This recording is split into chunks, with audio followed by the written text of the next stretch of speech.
Hi everyone, and welcome to The Sleepy Scientist. I'm really happy you're here.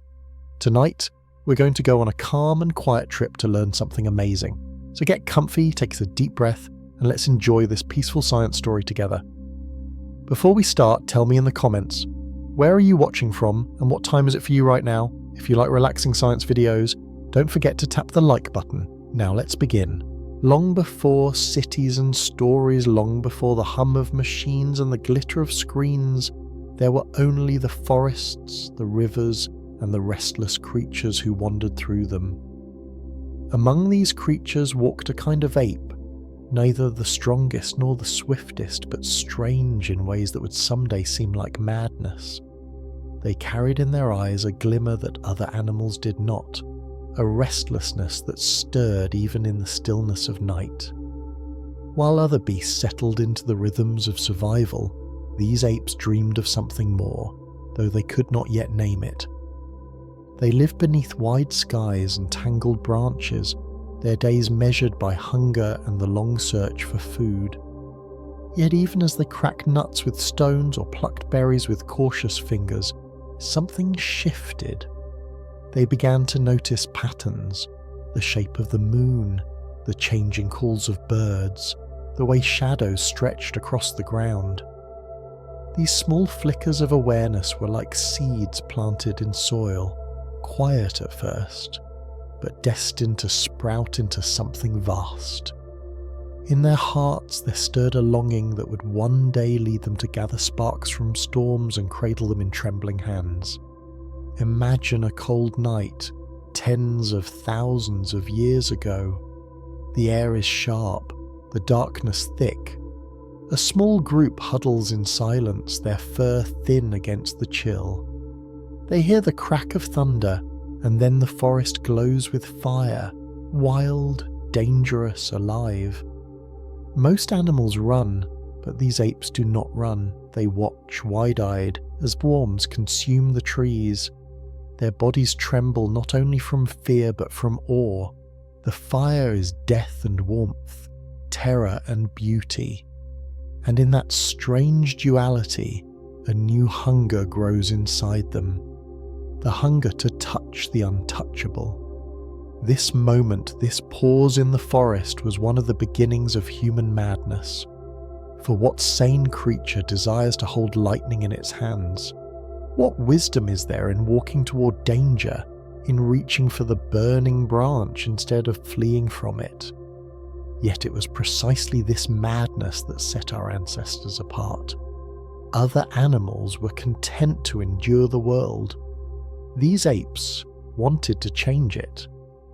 In that act of daring, they opened the path toward becoming human. The journey to fire was not quick. For countless generations, our ancestors only gazed from a distance. Fire was a wild beast, untamed, a force of nature too fierce to master. But over time, courage thickened in their chests. One day, perhaps by accident, perhaps by design, one of them reached into the ashes after the flames had faded and found a glowing coal. It still burned, though softly, like a heart pulsing with hidden heat. They carried it carefully, blowing gently, nursing it as though it were a fragile child. And when they placed dry grass upon it, the flames leapt again, alive in their hands. From that moment the world changed. Fire became not just a destroyer, but a companion. Around it, the night retreated. Shadows softened. Faces glowed in the flicker. For the first time these apes were not helpless against the dark. They sang in low murmurs. They cooked food that warmed their bellies. They watched sparks drift upward into the stars and wondered if perhaps the sky itself was a great fire above. Fire gathered them into circles where the first hints of language and story began to grow. In its light, they were no longer only surviving, they were imagining. To think of this now is to marvel at the strangeness of it. Fire did not make them stronger or faster, it made them dreamers. It gave them time, long nights of watching embers, of whispering thoughts. Slowly, as millennia passed, the ape became something else. Their bones changed, their minds expanded. The madness of reaching for fire became the foundation for every leap that would follow. For once they had dared to hold flame, they would dare to shape the world itself. The bones of those early firekeepers still whisper their story. Archaeologists find blackened stones, cracked with heat, in caves that once held trembling families. Charred bones of animals reveal that meat was roasted, easier to chew, easier to share. With fire they gained more than warmth. They gained time to rest, time to think, time to dream. And in dreaming they discovered themselves. Now imagine the stars above them, thousands of years ago, each point of light shimmering like a reflection of the embers below. Around the fire someone must have looked up and wondered if the stars too were fires, unreachable, eternal, whispering secrets across the dark. That wondering was the seed of astronomy, of philosophy, of every story we tell ourselves. From firelight to starlight, the thread of human curiosity stretched outward, pulling us always further from the quiet rhythms of beasts. But this fire was not only light and warmth, it was danger too. Sparks leapt and burned skin. Flames could turn against them, swallowing huts, consuming forests. The madness of fire was a double-edged gift. With it came both mastery and peril, and yet instead of abandoning it, they clung to it. This is the essence of human evolution, a dance with danger, a willingness to embrace chaos in exchange for possibility. Where other creatures turned away, humans leaned closer, even if it meant scars. Perhaps it was around these fires that language deepened.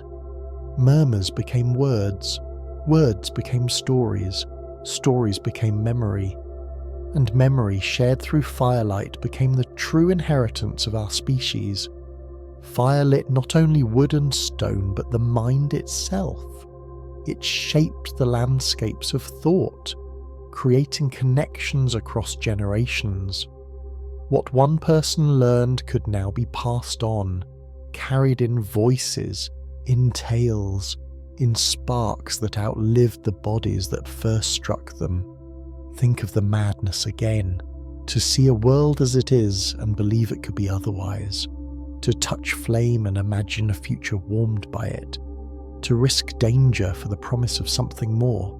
This too is why we call evolution madness. It is not a gentle unfolding, but a restless reaching. Each leap, each strange adaptation carried risk. To stand upright, to hold tools, to chase fire, all of it teetered on the edge of survival. And yet, in that teetering, humans became human. The ape that dreamed of fire did not know what they were beginning. They only felt the warmth on their skin, the comfort of light against the dark. But in that warmth lay the seed of everything to come. Villages, cities, machines, even the glow of the screen you see now. All of it traces back to those trembling hands reaching into the ashes, choosing madness over safety, wonder over fear. The story of fire is the story of humanity's first great gamble. A gamble that turned apes into dreamers, dreamers into thinkers, thinkers into creators. And though millennia have passed, the fire still burns, not just in wood and coal, but in every restless spark of curiosity that flickers in our minds. To be human is to be forever drawn to the flame, forever willing to risk a little madness in search of a greater light. And so, as the embers glow and fade in the memory of those first nights, we can almost feel their presence, a circle of figures in the dark, faces glowing, eyes reflecting both fear and wonder. They sit with us still, whispering across time, reminding us that the madness of reaching for fire was the beginning of everything we are. The fire was more than warmth. It was a mirror of the human spirit itself, restless and alive, unpredictable yet guiding. To sit beside it was to feel something that no other animal seemed to feel, a yearning not just for survival, but for meaning. Around those ancient flames, the nights became longer, not because the darkness grew, but because light stretched further into the hours. With fire, time itself seemed to expand. The day no longer ended when the sun sank. The apes who would become human lingered after dusk, faces lit in orange glow, sharing food, sharing glances, and slowly sharing thoughts that would grow into language. It was here that the slow madness of human evolution deepened. For the first time, the mind was freed from the narrow circle of hunger and fear. To chew cooked food meant less time gnawing and more time resting. To rest meant more space for dreams. And dreams, when spoken aloud beside the fire, became contagious. One dream ignited another. One voice sparked a chorus. Just as sparks rose into the sky, so too did imagination rise in the minds of these creatures. They began to see not just what was, but what might be. That simple shift was the root of civilization. Fire shaped the body as well as the mind. Cooked food gave more energy, reshaping teeth, reshaping jaws, lightening the burdens of digestion. With this energy came the swelling of brains, the blooming of neurons, the quiet storm of thought that began to churn behind their eyes. It was as if the fire outside echoed the fire within, a twin blaze, one of embers and one of synapses. Evolution danced to the rhythm of heat. The madness of walking into flame transformed the very biology of the ape, until those who once trembled in the forest grew into something altogether new. The circles around the fire grew larger, and with them grew bonds. Flames forged kinship. No longer were families scattered shadows on the plains. Now they gathered together, keeping watch, keeping warmth, building the first fragile webs of community. Fire demanded care, demanded tending, demanded trust. Someone must stay awake to feed it, to guard its glow, and so trust deepened. Dependency grew. A culture of care, of shared responsibility, was born in the flicker of light. Without realizing it, they were shaping the first societies, bound not by blood alone, but by flame. Yet the madness of fire was always twofold. It offered safety and summoned danger. A blaze could drive away predators, yes, but it could also draw attention.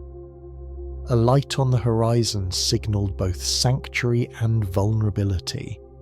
Those who carried fire carried both power and peril, and still they did not let it go. In their persistence, in their refusal to surrender this dangerous gift, we see the pattern of humanity itself, always pressing against the edge of what seems too risky, always daring to cradle the untamable. Think of the first stories whispered in the firelight. Shadows danced on cave walls, twisting into shapes of animals and spirits. A child asked what those shapes meant, and an elder invented a tale. The tale became memory, and memory became tradition. Slowly, through thousands of nights, fire gave birth to myth, and myth gave birth to culture. What began as warmth against the cold became the seedbed of art, of ritual, of belief. To sit by a fire was to sit at the heart of mystery. Its flames flickered like thoughts themselves, fleeting, unpredictable, yet always drawing the eye. The spread of fire across the world marked a turning point in the grand story of life. Other creatures adapted to environments as they were, Humans bent environments to their will. Flames cleared forests, shaped hunting grounds, warmed caves, hardened wood into spears. The ape that dreamed of fear was no longer merely responding to the world, but remaking it. The madness grew, a refusal to accept nature as fixed, a restless impulse to change, to sculpt, to create. Fire was the first tool of transformation, the first sign that humans would forever live in tension with the earth they walked upon.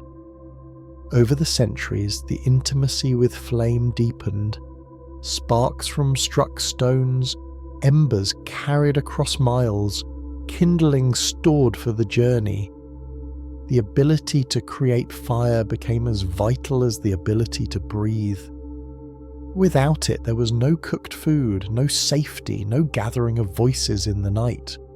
Fire was not simply a tool, but a companion, a spirit that demanded reverence. Many early cultures, thousands of years later, still bowed to fire as sacred. They remembered, even if dimly, that without its warmth their kind might never have risen from the shadows of the forest. Madness turned to mastery, and mastery turned to dependency. Each advance tied humanity more tightly to its flames. As villages grew, as crops sprouted, as shelters multiplied, fire was always at the centre. It cleared land, baked clay, smelted metal. The ape that once reached for a burning branch now forged iron in roaring furnaces. But at the heart of that furnace still glowed the same mystery, the same strange leap that first carried trembling hands toward glowing embers in the dark. Evolution had not planned for this. No natural rhythm could have predicted the hunger of humans for flame. This hunger was not only physical but spiritual. Fire became a metaphor for life itself, fragile, fleeting, yet capable of great brilliance. To tend it was to care for existence. To let it die was to face emptiness. The madness of fire seeped into language, into the heart of human thought. A spark became the image of inspiration. A blaze became the symbol of passion. Flames lit both the hearth and the imagination. Every culture, every age, wrapped stories around fire, and in those stories humans defined themselves. The more they mastered fire, the more they turned inward. Sitting by embers, minds wandered. Questions rose like smoke. Why are we here? What lies beyond the stars? What happens when life itself fades to ash? Fire gave the comfort to ponder such mysteries without being swallowed by fear. It created a margin, a buffer against the vast indifference of the universe. It allowed time to wonder, and wonder, that endless wandering of thought, is the truest madness of all. Still, even as fire guided humanity forward, its danger never vanished.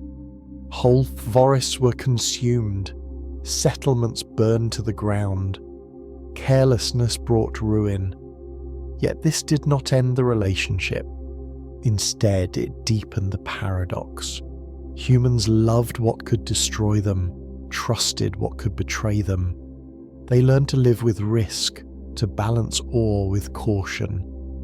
In this balance lay the essence of human resilience. To live with fire was to live with uncertainty, and yet to choose it anyway. The fire was also a threshold between worlds. Around it, dreams blurred into visions, visions into rituals. Shamans and storytellers looked into flames and saw patterns, faces, destinies. Fire was not only a practical force, but a doorway into imagination. It became the axis of ceremonies, the heart of gatherings, the witness to promises and farewells. Through fire, humans wove meaning into existence. They lit torches to guide the dead, bonfires to celebrate the living, eternal flames to mark the memory of nations. The madness of one ape's curiosity had bloomed into the spiritual architecture of the world. In time, fire would carry humanity beyond the earth itself. Rockets burning with controlled infernos lifted explorers into the sky. Nuclear reactions, cousins of flame, split atoms and altered history. Yet beneath all these roaring powers lies the same ancient act: to hold heat, to dare the untouchable, to make light from darkness. The ape that dreamed of fire still lives in us, in every flick of a match, in every glowing screen, in every spark of restless curiosity. What began in trembling awe grew into destiny. The madness of fire is the story of risk becoming triumph, of danger becoming companion. To trace its path is to trace the path of our species, from forests to cities, from shadows to starlight. And though our tools have changed, though our fires now roar inside engines and hum through wires, the essence remains. We are creatures who cradle flame, both outside and within, shaping the world by daring to touch what once could only destroy. Now, as you imagine those ancient knights, see the faces again, the glow on their cheeks, the wide eyes staring into dancing flames.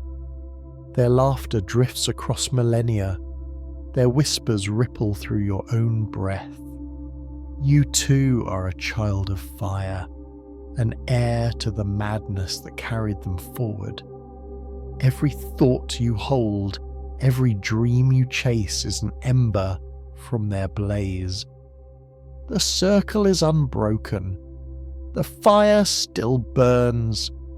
The fire has carried us far, yet its story is never finished. Just as the embers glow and fade, the relationship between humans and flame continues to shift, to deepen, to echo through new forms. The ape that once reached with trembling hands toward a burning branch would never have imagined a world where entire cities glow each night, where fire hides in wires and bulbs, where heat is summoned with the press of a switch, yet every light, every warmth, every flicker of energy is still a whisper of that ancient bond. The madness that began at the forest's edge has followed us into every age. To think of fire is to think of transformation. It changed our bodies, our minds, our societies and our dreams. It gave us time and imagination, art and myth, warmth and danger. And in doing so it revealed the strange rhythm of human evolution. Not steady, not safe, but reckless and daring. At every step we reached for something wild, something that threatened as much as it promised. Fire is only the first great example, but it shows the pattern that defines us. We are creatures who chase the impossible, who risk comfort for curiosity, who trade safety for the hope of meaning. This pattern did not end with fire. The same madness guided the first hands that shaped stone into blades, that carved symbols into walls, that planted seeds in soil. Each act was both dangerous and hopeful. Agriculture tied us to the land, but it also bound us to famine. Writing preserved memory, but it also spread lies. Tools built empires, but they also built weapons. Again and again, the human story unfolds like a flame, giving light, giving warmth, and always carrying the chance of destruction. And yet, again and again, we choose it. We lean closer to the fire, knowing it may burn, because we cannot turn away from the light. To stand beside a flame is to see ourselves. Its flicker is never still, always changing, always restless. It consumes, but it also creates. It destroys, but it also renews. So too is the story of humanity. We are not a species content with stasis. We burn, we change, we reach. The madness of our evolution lies in this endless striving, this refusal to be satisfied with survival alone. Other animals live within the rhythms of their environments, adjusting as the world shifts. We instead remake the world, over and over, shaping it with the same restless energy that first drew us to flame. Even now, in the quiet moments when you sit by a fire or gaze at the soft glow of a candle, you can feel the echo of those first nights. Something in you stirs, something ancient, something miles deeper than words. It is the memory of belonging to a circle of figures beneath a starry sky, of listening to whispers and laughter carried on smoke. It is the recognition that we are not separate from those ancestors, but continuous with them, carrying their sparks in our own minds. The warmth you feel is not only physical but spiritual. The warmth of continuity, of knowing that the madness of fire is the thread that ties your life to theirs. And yet, as the fire shaped us, it also warned us. Flames can devour as easily as they can protect. Every advance that fire enabled also carried peril. Forests burned, villages fell, empires collapsed under the weight of their own flames. To hold fire is to hold responsibility.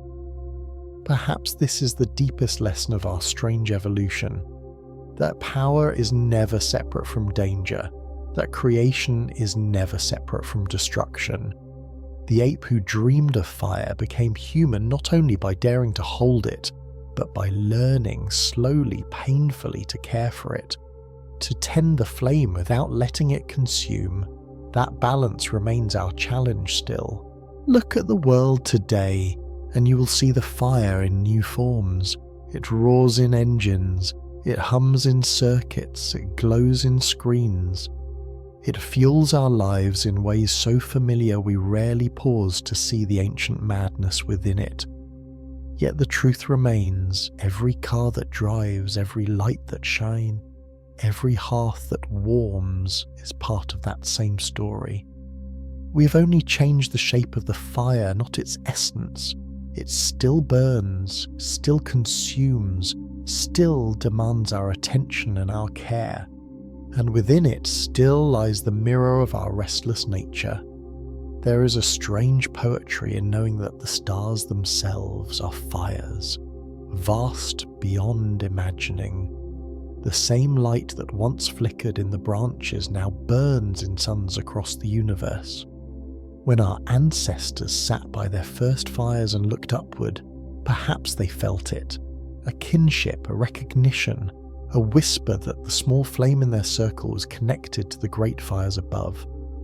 Today, with telescopes and equations, we can describe those stars in detail. Yet the wonder is unchanged.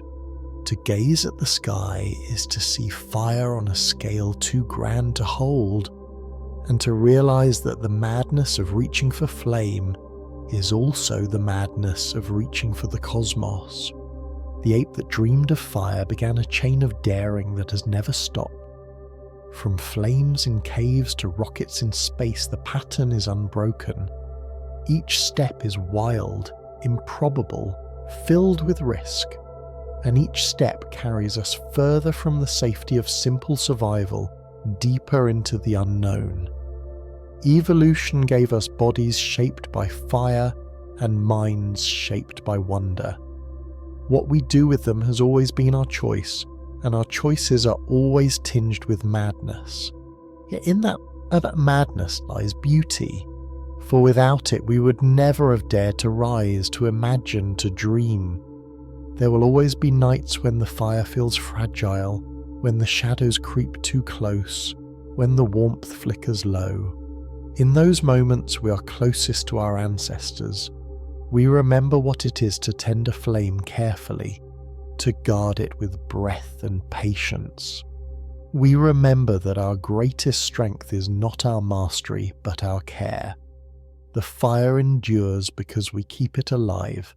Humanity endures because we keep dreaming, keep risking, keep reaching.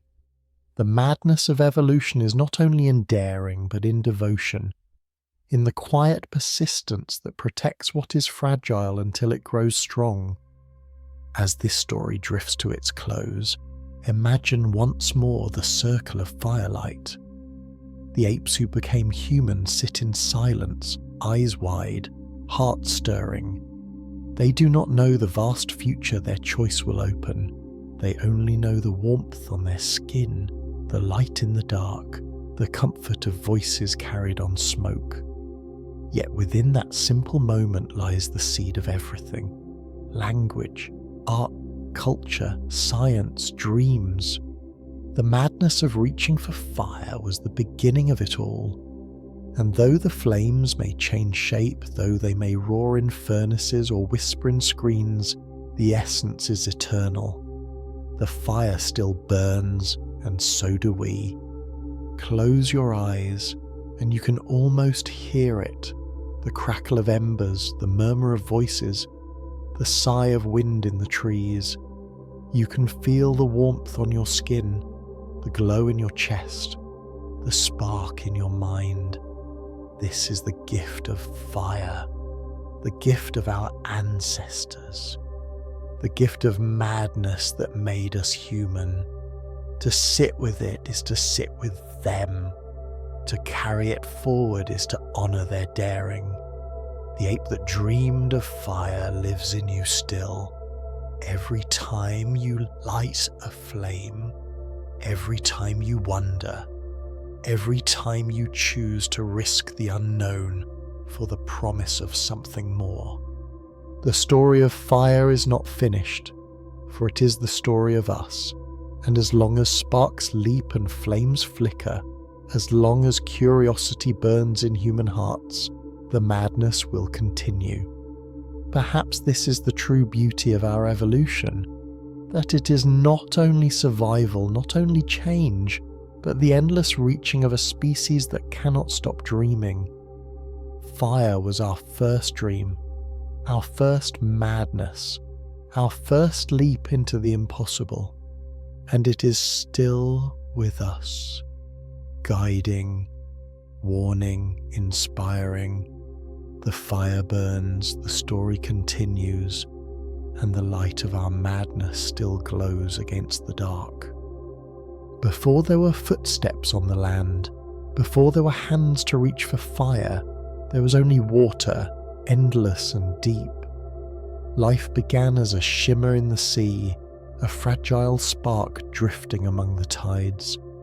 Long before human eyes opened to the sky, our ancestors floated in saltwater currents, their bodies soft, their futures unwritten. The ocean was the first cradle, the first womb, the first memory. And even now, though we walk upright across the earth, our bones still carry whispers of that ancient sea. The salt in our blood, the fluid in our cells, the rhythm of our heartbeat, all are echoes of waves that once cradled the beginning of life.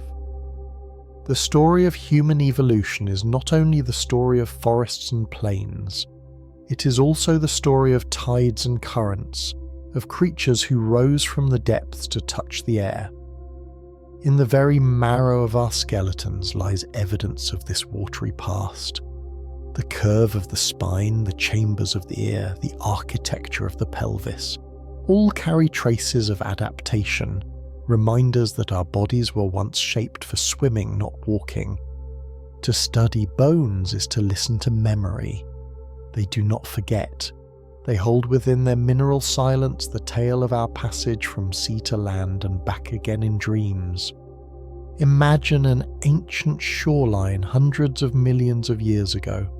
The waves break gently, the tide recedes, and stranded in the shallows lie creatures neither wholly fish nor wholly land dweller. Their fins have thickened into limbs, their lungs have learned to sip air, their bodies caught between two worlds. In this moment of tension, this hesitation between sea and shore, lies the seed of everything to come. To crawl onto land was madness. The sea was safe, familiar, abundant. The land was dry, harsh, unknown, and yet some creatures dared it. They dragged themselves into danger, and in doing so they opened a new chapter of life. This madness of leaving the water would echo endlessly through time. From those first pioneers came amphibians, then reptiles, then mammals, and eventually us. The bones that shifted to support crawling became the bones that would one day walk upright, that would one day dance, that would one day hold tools and cradle fire. All of it began with that first strange leap, that restless push from waves to soil. When we stand, when we breathe, when we walk, we are repeating the madness of that ancient crawl. Our bodies still remember. The architecture of our skeleton is a monument to that long-forgotten shore. Yet even as we left the ocean, we never truly abandoned it. We carried it within us, in salt and fluid, in balance and rhythm. The amniotic sac in which every human grows before birth is itself a small ocean, a private sea that cradles us until we are ready to breathe. Each of us reenacts the history of life in the dark warmth of the womb. We float, we drift, we move in liquid. Our bones harden slowly, remembering how they once formed in water. When we are born, we emerge from sea to air as our ancestors once did, carrying with us that eternal memory of tides. Our bones whisper of the sea in more ways than one. The structure of the inner ear, coiled like a seashell, still speaks the language of balance and waves. The curve of our spine, though adapted for upright walking, still bends like the bodies of swimmers. The calcium in our skeletons, drawn from the earth, but first dissolved in oceans, binds us to that ancient chemistry. Even the rhythms of our hearts echo the pulse of tides, systole and diastole, wave and trough, contraction and release. To be human is to be haunted by water, even when we stand on dry ground. For millions of years, creatures moved between water and land, some retreating back to the sea, others pressing deeper inland. Whales, once four-legged wanderers of the earth, returned to the embrace of the ocean. Seals still slip between both worlds, clumsy on sand yet graceful in surf. Humans, though bound to land, never forgot their longing for the water. We swim, we float, we dive, as though answering a call that echoes in our bones. Some scientists speak of an aquatic ape hypothesis, suggesting that even our hairless skin and our breath-holding ability may be relics of watery ancestors. Whether true or not, the yearning is undeniable. The sea is our first home, and it still sings to us. Think of the way water soothes us, the way waves lull us into sleep, the way floating suspends us in peace. These are not accidents. They are resonances, reminders of origins. The madness of evolution carried us far from the ocean's edge, but it never severed the thread. In our bones, in our blood, in our very sense of self, the sea remains. Each skeleton is a record not just of land, but of water, of the long transition that carried us from one element to another. To ignore this is to miss the poetry of our own being. We are not simply creatures of the soil, we are creatures of the shore. The madness of leaving water was not a single act, but a long unfolding stretched across millions of years. Bones reshaped slowly, joints stiffened, muscles adapted. Each change carried risk, for to leave the safety of the sea was to step into danger. Yet without that madness, we would never stand, never build, never dream. The bones that remember the sea are not just relics, they are reminders that every leap in our history has been uncertain, every step a gamble. To evolve is to risk, to abandon the known for the unknown, and it is in that risk that humanity was born. Now, when we look at skeletons in museums or diagrams in books, we are not simply studying anatomy. We are listening to memory. Every rib, every vertebra, every joint is a page in the story of life, a record of tides and soils, of leaps and falls. To trace a finger along the curve of a bone is to trace the shoreline of an ancient world. To walk is to echo the crawl from waves to land. To breathe is to repeat the first gulp of air on a forgotten beach. The bones remember, even if we do not. They carry the sea within them, a silent tide that never recedes. The next time you stand beside the ocean, listen carefully. The sound of waves breaking, the hiss of foam retreating, is not only outside you but inside you. It is in your blood, your breath, your bones. The sea speaks through you because you are part of its story. And though your feet may sink into sand, though your eyes may gaze at horizons, your skeleton remembers. It remembers the madness of leaving, the courage of crawling, the miracle of rising. And it whispers still, urging you to see not only what you are, but what you were, and to marvel at the strange, beautiful journey that carried you from waves to firelight, from sea to stars. When we speak of memory, we often think of minds, of recollections held behind the eyes. But there is a deeper memory, one that does not rely on thought or language. It is written in the body itself, in the architecture of our skeletons, in the chemistry of our blood, in the rhythm of our breath. This memory belongs to the sea. It is older than story, older than language, older even than fire.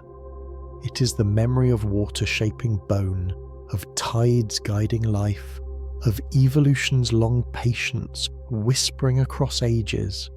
The bones remember because they cannot do otherwise. They are made of the ocean's remnants, and they carry that inheritance silently within. To see this memory, we need only look at the fluid that bathes every cell in our bodies. Its salt concentration is nearly the same as the seawater of ancient oceans, the oceans in which the first cells evolved. We do not carry rivers in our veins, nor lakes, nor rainwater. We carry the ocean, diluted but enduring, a small piece of the primordial tide. Every heartbeat sends waves of salt water coursing through us. Every breath stirs currents within. In a way, we are not separate from the sea, but fragments of it, walking upon land yet forever tethered to the waves. The bones themselves are proof of this tethering. Consider the human spine, a column of vertebrae stacked like stones. Its curve is not perfect for upright walking. It aches, it strains, it bends. Yet in that imperfection lies its history. The spine first belonged to fish, arching to aid in swimming. Over millions of years it shifted, adapted, twisted toward bearing weight on land, but it never fully forgot its origins. Our back pain, our slip discs, our fragile posture. All of these are echoes of a design first sculpted by water. We suffer because our bones remember, because they carry the legacy of swimming even as they attempt to stand. The pelvis too holds memory. Its shape widened to cradle organs against gravity, to support walking, to allow birth. Yet it still whispers of fins that once steered through waves. The limbs, once splayed for swimming, now align beneath us for balance. Each joint is a compromise, a negotiation between the past and the present. Our skeleton is not a perfect machine, but a palimpsest, a text written and rewritten by time, where older layers always show through. The sea is never erased. It is always there, beneath the newer lines, a faint but persistent script. Even our senses are tuned to water. The inner ear, curled like a seashell, holds fluid that shifts with every movement, telling us where we are in space. Without this inner sea, we would stumble, we would fall. The balance that lets us stand and walk is born from liquid, from a pocket of ocean carried inside our heads. And when sound reaches us, it ripples through fluid before we can hear it. Hearing itself is an echo of waves. The bones of the ear, delicate hammer, anvil and stirrup, are transformed remnants of gill arches from fish long ago. Every word you hear, every note of music passes through the memory of the sea.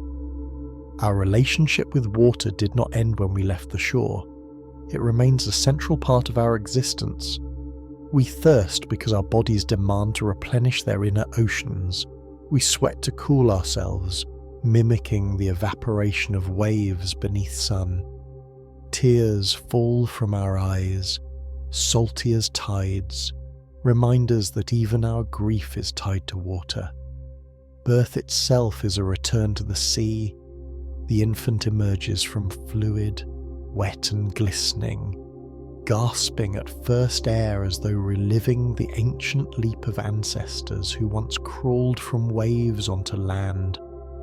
Each life is a retelling of the ocean's tale. Yet for all this memory, we are creatures who often forget. We walk dry earth, build cities of stone and steel, and imagine ourselves apart from the sea.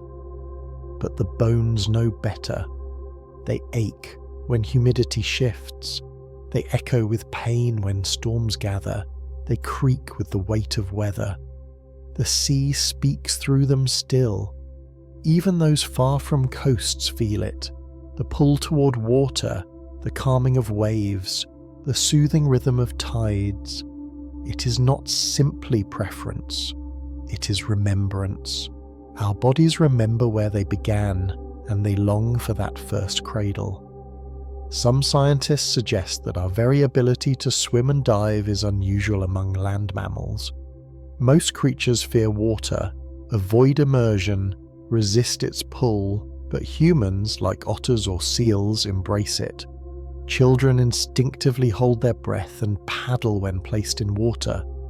Divers descend into depths with lungs full of air, heart slowing, bodies shifting into a state reminiscent of marine mammals.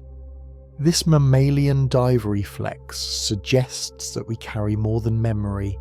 We carry capacity, as though the sea still lingers not only in our bones but in our potential. Perhaps we are not as far from water as we imagine. Think of how the sea has shaped human culture.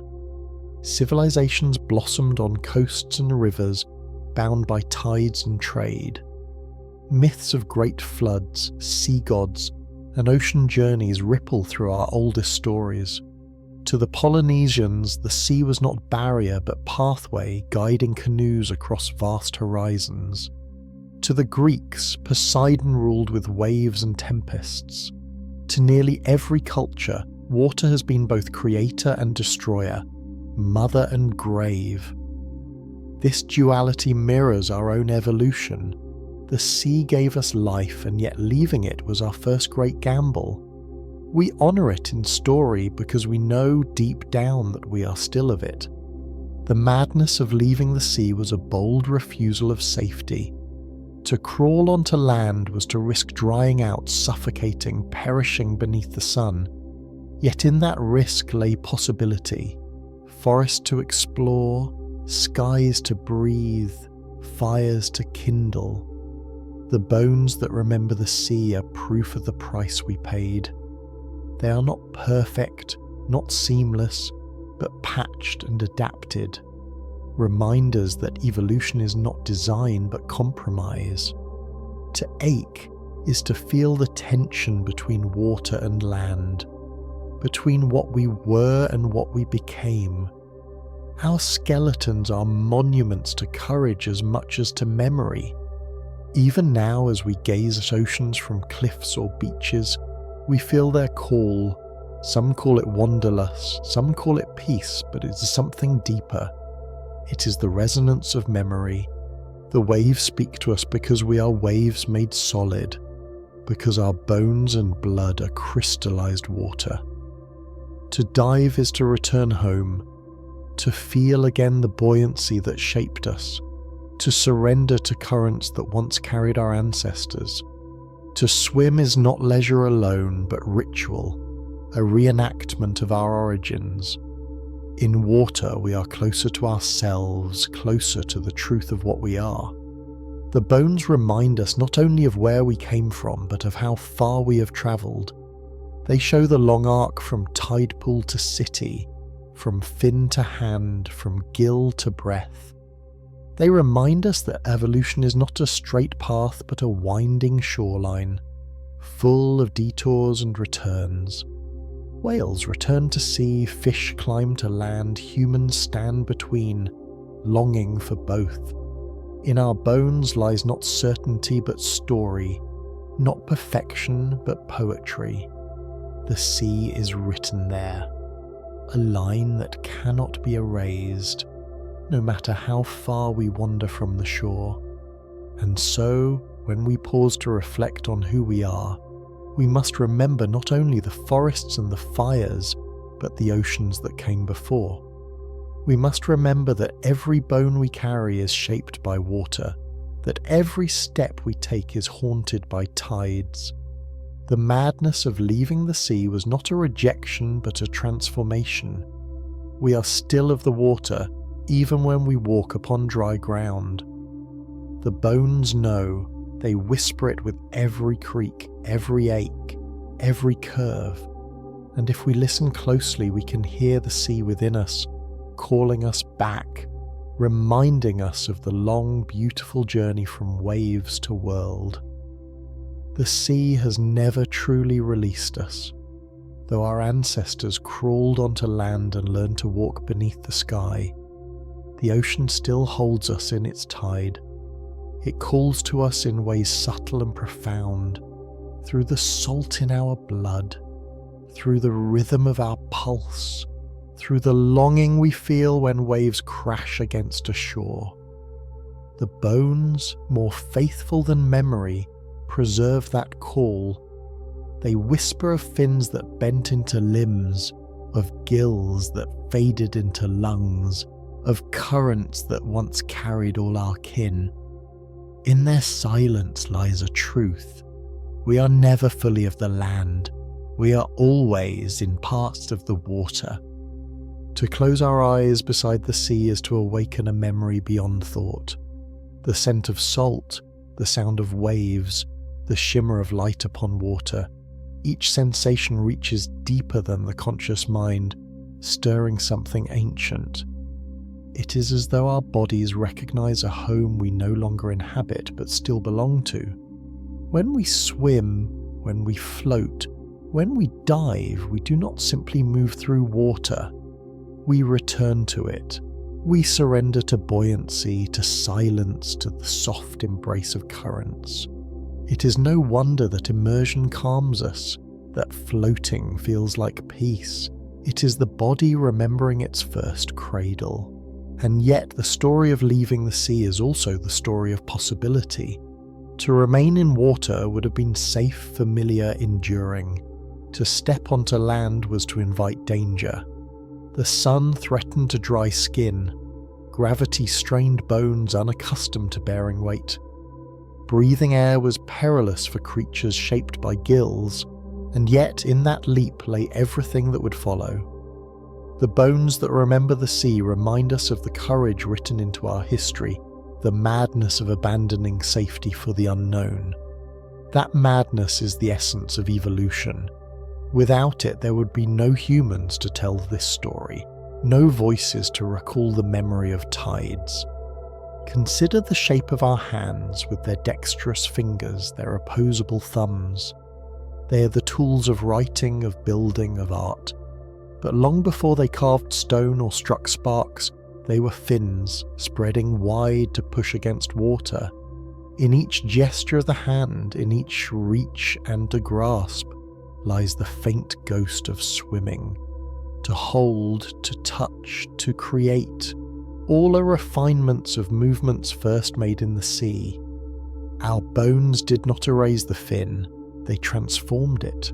They carried it forward, adapted it, allowed it to evolve into something new. In this way, every act of creation is also an echo of waves. The madness of leaving water is written too in the way we falter. Our spines ache because they were not designed for upright walking. Our joints wear down because they still remember swimming. The fragility of our knees, the curve of our backs, the strain of our hips, these are not flaws but remnants. They are the cost of change, the price of daring. To feel pain is to feel history. Every creak in bone, every stretch in tendon is a reminder that we are compromises, caught between water and land, never fully at ease in either. And yet it is in this imperfection that humanity exists. We are not perfect creatures, we are creatures of transition.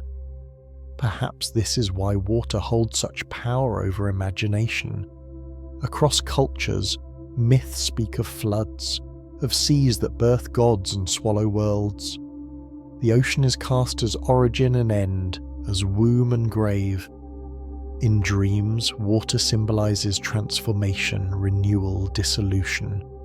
We fear it because it can destroy, but we love it because it reminds us of beginnings. The bones know this duality. They ache with memory, but also with promise. They remind us that to be human is to live in tension, to remember the sea, but to walk on land, to carry two homes and belong fully to neither. Even today, as we harness rivers for energy and cross oceans with ships, the sea humbles us. Storms rise, waves tower, depths conceal mysteries beyond our reach. We map the stars more easily than the trenches of the ocean. In this humility lies another memory, that we are small, that we emerged from waters far greater than ourselves, that our bones are fragile and our time brief. And yet, in this fragility lies wonder. To know that our skeletons are echoes of tides is to know that we are part of something vast, something continuous, something older than imagination itself. Science confirms what poetry intuits. The minerals of our bones, the salt of our blood, the structure of our ears, the chemistry of our cells, all trace back to the sea. But science, though precise, does not erase the poetry, it deepens it.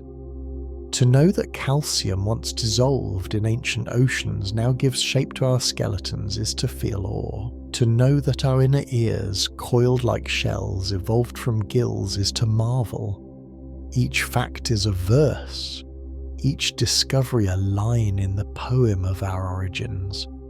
The bones do not speak in words, but they carry truth, and truth itself is a kind of song. When you listen closely, you can almost hear it. In the crash of waves, in the hiss of tide, in the whisper of wind over water, there is a rhythm that resonates inside you. It is the same rhythm that beats in your chest, the same rhythm that pulses through your veins. It is the rhythm of memory, of connection, of belonging. The bones remember, and through them, so do we. No matter how far we walk inland, no matter how high we climb, the sea remains within. It shapes our thirst, our dreams, our metaphors, our art. It shapes the very way we move and stand. It is never lost. It is only carried differently. In the end, perhaps the greatest madness is not that we left the sea, but that we imagine we have ever truly left it. For the sea is in us still. It moves in our blood, it rests in our bones, it shapes our births and our deaths. We do not live apart from it. We live as part of it, in a form it once imagined, in a shape it once sculpted. To remember this is to feel whole. To forget it is to feel restless. The bones do not allow us to forget for long. They ache, they remind, they whisper. And when we listen, we find peace. So let us end where we began, with water. The first cradle, the first home, the first memory. We are creatures of waves, no matter how far we walk. Our bones are monuments to that truth, silent but eloquent. To stand at the edge of the ocean is to meet ourselves, to greet the oldest part of who we are, to feel the salt wind on your skin, to hear the tide breathe in and out, is to be reminded that you are both land and sea, both now and then, both body and memory. The bones remember, and through them the sea lives in you still. And in that remembrance lies not only madness, but also wonder, beauty, and the eternal story of life. The story of standing is the story of risk. Once our ancestors moved on all fours, steady and low, their bodies balanced as nature intended. Their backs were level, their spines aligned, their weight distributed across 4 limbs. To rise was unnecessary, even foolish. Yet slowly, haltingly they lifted themselves higher, until their eyes looked not at the ground but at the horizon. This act, simple and strange, was one of the great turning points in all of life. To walk upright was madness, and yet it is the madness that made us human. Imagine a wide plain beneath the sun, tall grasses swaying in the wind, shadows of predators moving silently at the edges. For creatures built to crawl and climb, these open fields were both opportunity and danger. In the trees there was safety, food close at hand, branches for shelter, height for protection. But on the plains there was distance, openness, exposure. To rise onto 2 legs in such a place was reckless. It slowed the body, unbalanced the frame, exposed the chest and belly. And yet rising also gave a gift, sight. From 2 legs the world stretched farther. The grasses parted to reveal the shape of predators, the glint of water, the shimmer of food. The gamble of walking upright began with vision. The bones show this gamble clearly. Hips reshaped, knees angled, spines curved into an S, feet flattened, toes shortened, heels broadened. Each shift carried both blessing and burden. The pelvis widened for balance but narrowed childbirth, forcing pain into the process of life.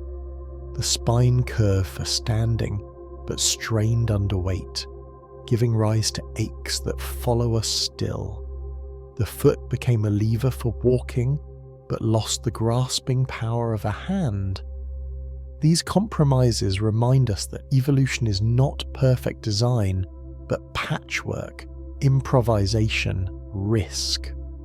To walk upright is not efficient, it is daring, precarious, and endlessly costly. And yet, it is ours. With standing came freedom. Hands were released from the ground, freed to carry, to hold, to strike, to shape. No longer needed for locomotion, they became instruments of creation. Stones became tools, tools became weapons, weapons became symbols of mastery. The simple act of standing gave rise to an explosion of possibility. Fire could be carried, children could be cradled, food could be shared, and stories, those invisible tools, could be gestured, pointed, woven with movement.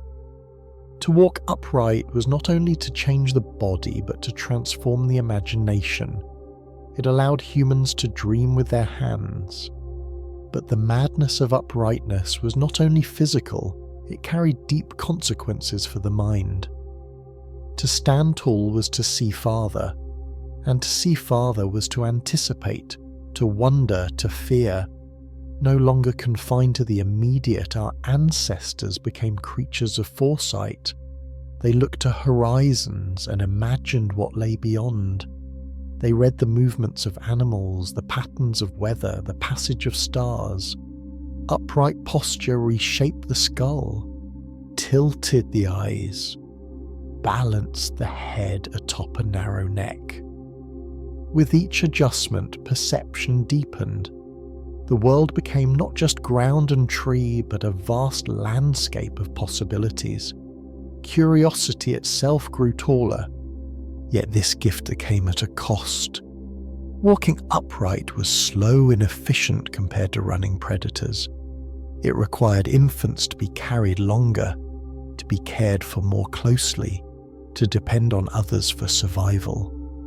Pain became a constant companion, the aching back, the fragile knee, the perilous childbirth. To choose uprightness was to accept vulnerability, and yet in that vulnerability lay connection. To care for one another became necessary, and from necessity grew tenderness. Uprightness bound us not only to risk but to each other. It demanded community, demanded compassion, demanded shared survival. In this way, the madness of standing gave rise to love. Picture an early hominin standing against the sky, swaying slightly, uncertain in balance but resolute in posture. Behind them stretch the forests, ahead the open plains.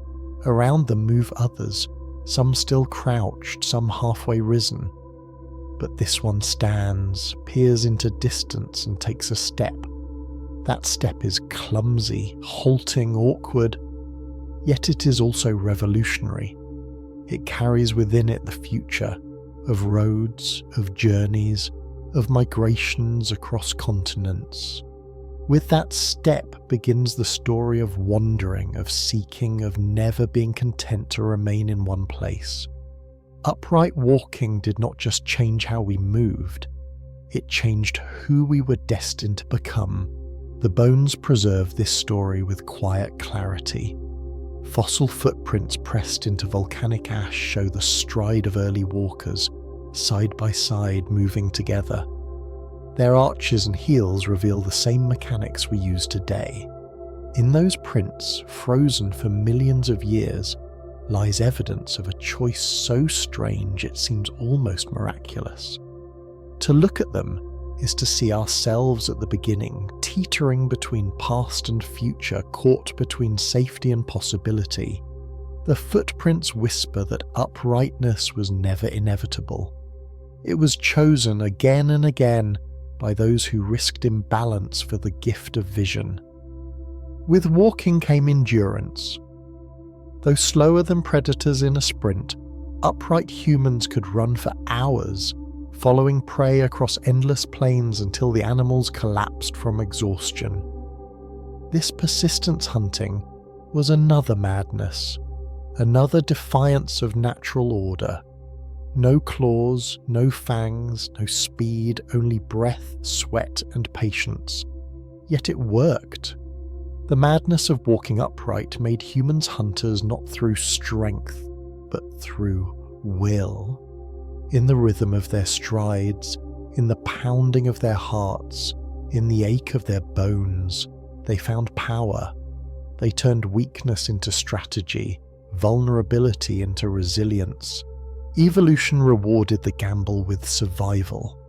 The poetry of uprightness is not only in its utility but in its symbolism. To rise is to aspire, to stretch toward light, to claim dignity.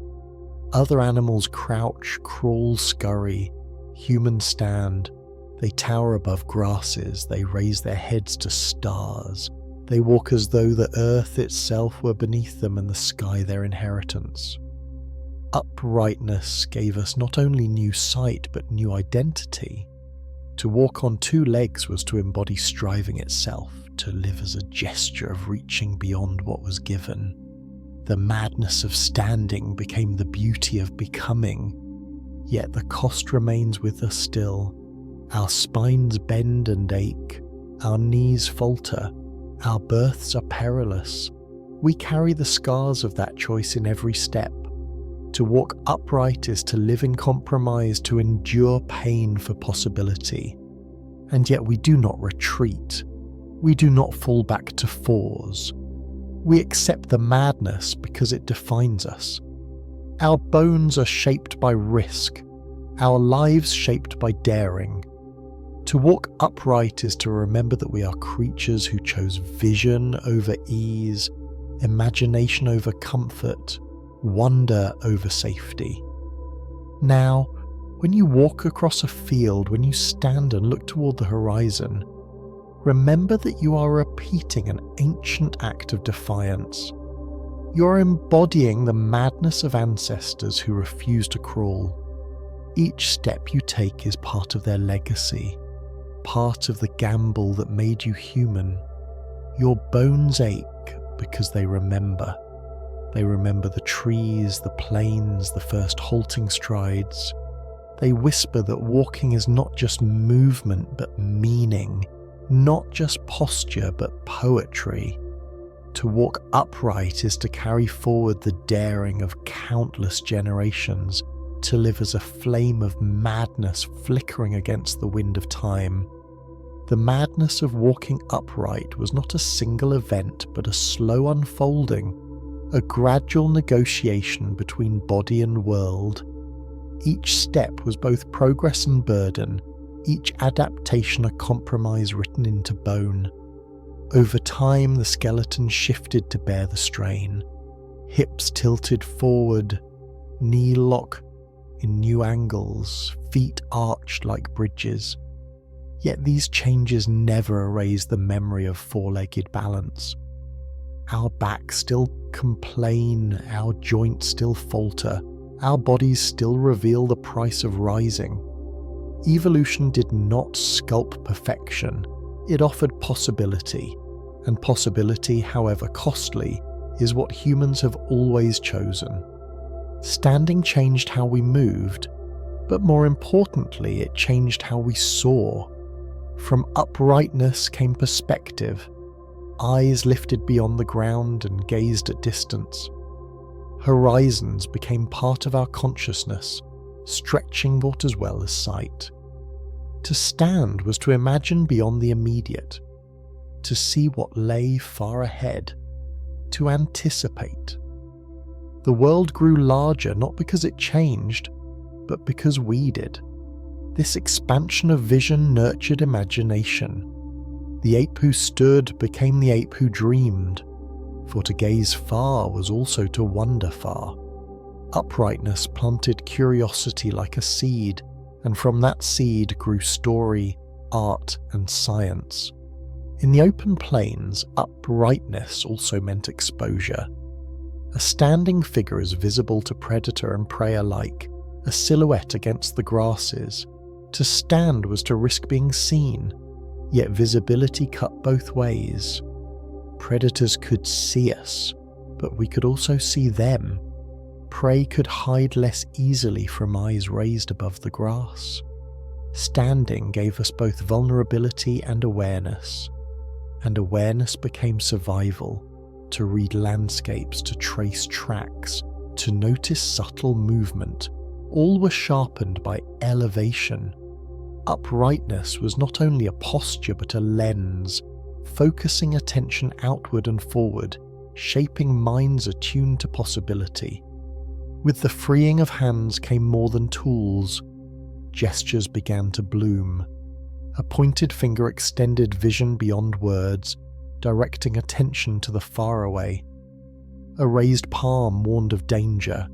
A sweep of arms conveyed direction. Before language was spoken, language was seen, embodied in the motion of limbs set free from walking.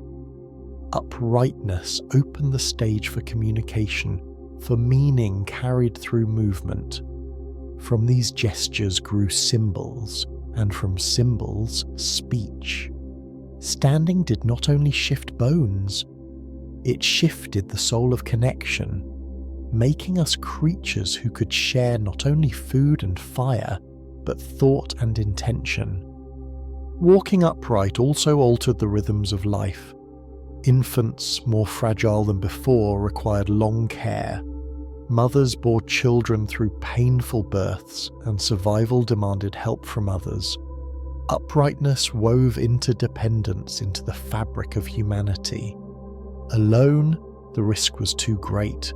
Together, the risk became possibility. To stand was not only an individual act, but a communal one. It demanded cooperation, demanded tenderness, demanded patience. Out of these demands grew empathy, a deeper awareness of the needs of others. Uprightness made us human not only in body but in heart. In the long journey of migration, uprightness proved itself again. With 2 legs, humans walked out of Africa, across deserts, over mountains, through forests into every corner of the world.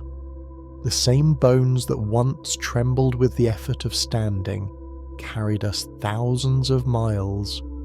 Step by step, the earth was explored, mapped not on parchment, but in footprints pressed into soil.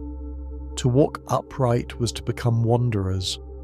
The horizon, once a distant curiosity, became an invitation, and so we followed it endlessly, till the whole world became part of our story. Still, the costs followed us. Every journey was shadowed by pain. Spines curved under burden, knees faltered under weight, hips groaned with age.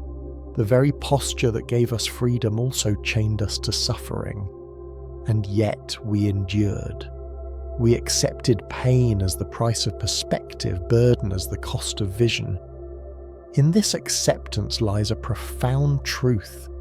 Humanity thrives not by avoiding hardship, but by embracing it, by transforming weakness into resilience.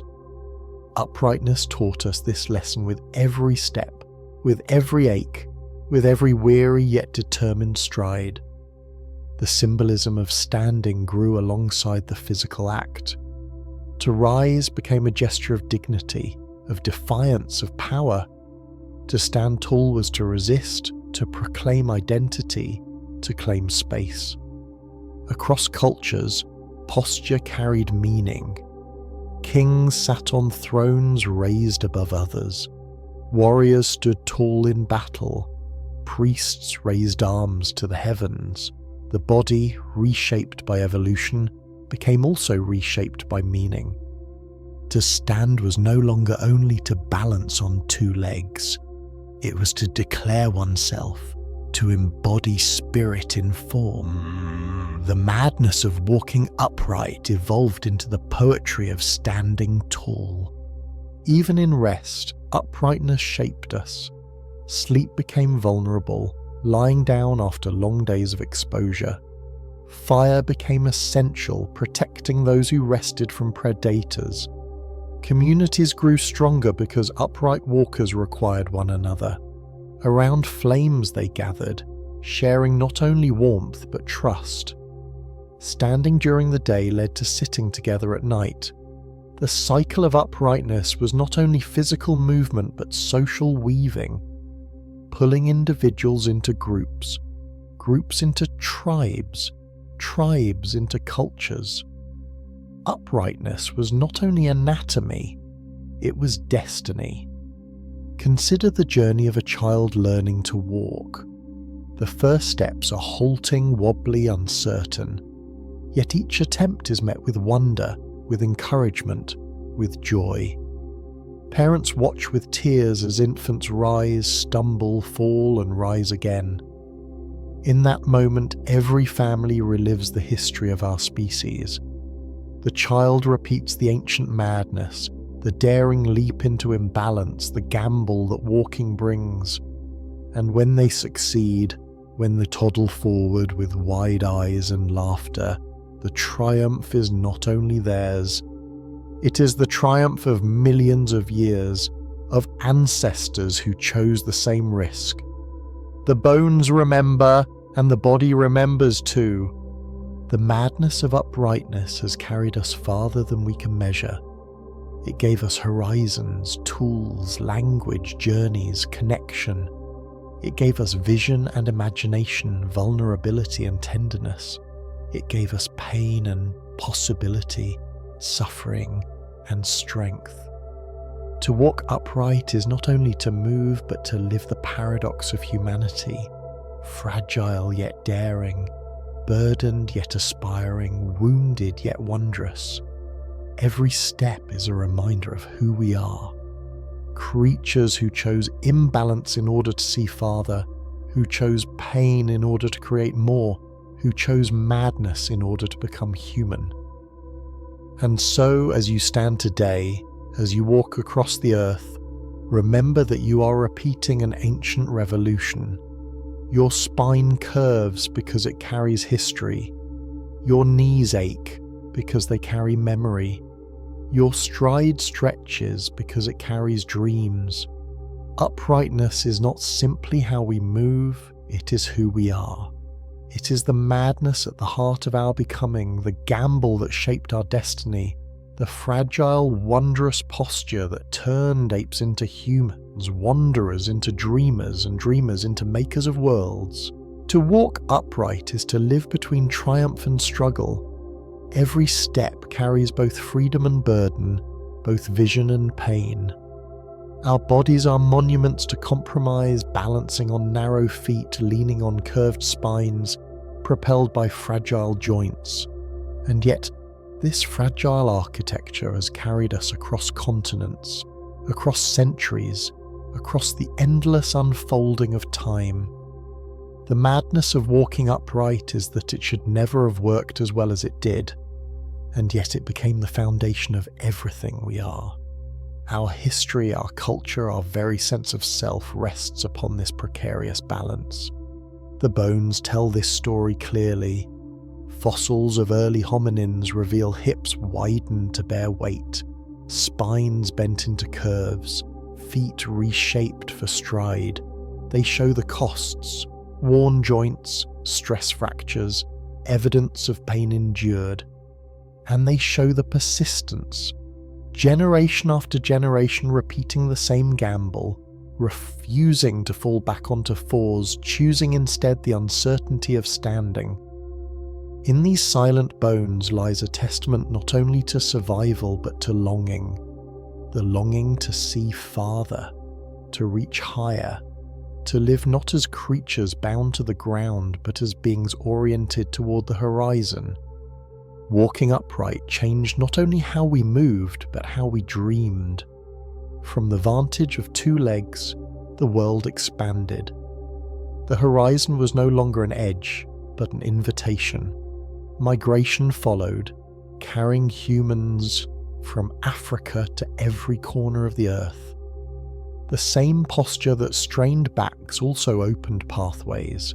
The same spine that ached under burden also lifted heads to stars. Uprightness was not efficiency but vision, not comfort but possibility. It set us on a path of endless wandering, endless seeking, endless imagining. In our footsteps lies the echo of this madness, the restless rhythm that defines humanity. Consider the symbolism of rising. Across time and culture, to stand is to claim dignity, to rise is to resist, to embody strength, to declare presence. When people protest, they stand. When they honour, they rise. When they vow, they lift themselves tall. The body carries meaning, and meaning is born of posture. The madness of walking upright transformed more than anatomy, transformed identity. We became not only a species that stood, but a species that understood standing as emblem of spirit. Our posture became our poetry, our bodies living metaphors for our longing toward light. But with this poetry comes pain. Upright walking narrowed the birth canal, making childbirth dangerous, a risk borne by every mother and every child. It placed pressure on knees and hips, leaving us vulnerable to injury. It curves spines into shapes prone to ache. The very act that made us human also ensured our suffering. This paradox lies at the heart of evolution. Gain and loss intertwined, blessing and curse inseparable. To walk upright is to carry both miracle and burden. The ache in your back, the weakness in your knees, the fragility of your frame, all are reminders of the gamble that shaped you. And yet we do not curse this gamble, we celebrate it. We walk not only because we must, but because it feels like freedom. To stride across a meadow, to wander along a beach, to climb a hill and look down upon the world, these acts are more than locomotion. They are expressions of identity. In walking, we feel the essence of being human, restless, searching, reaching. Our footsteps are poems, our strides stories. Each journey, no matter how small, is a reenactment of our ancestors' first daring steps across the plains. Every path we take is a continuation of that madness. Uprightness also gave us endurance. Though slower than predators in short bursts, humans could walk and run for hours, their bodies built for persistence.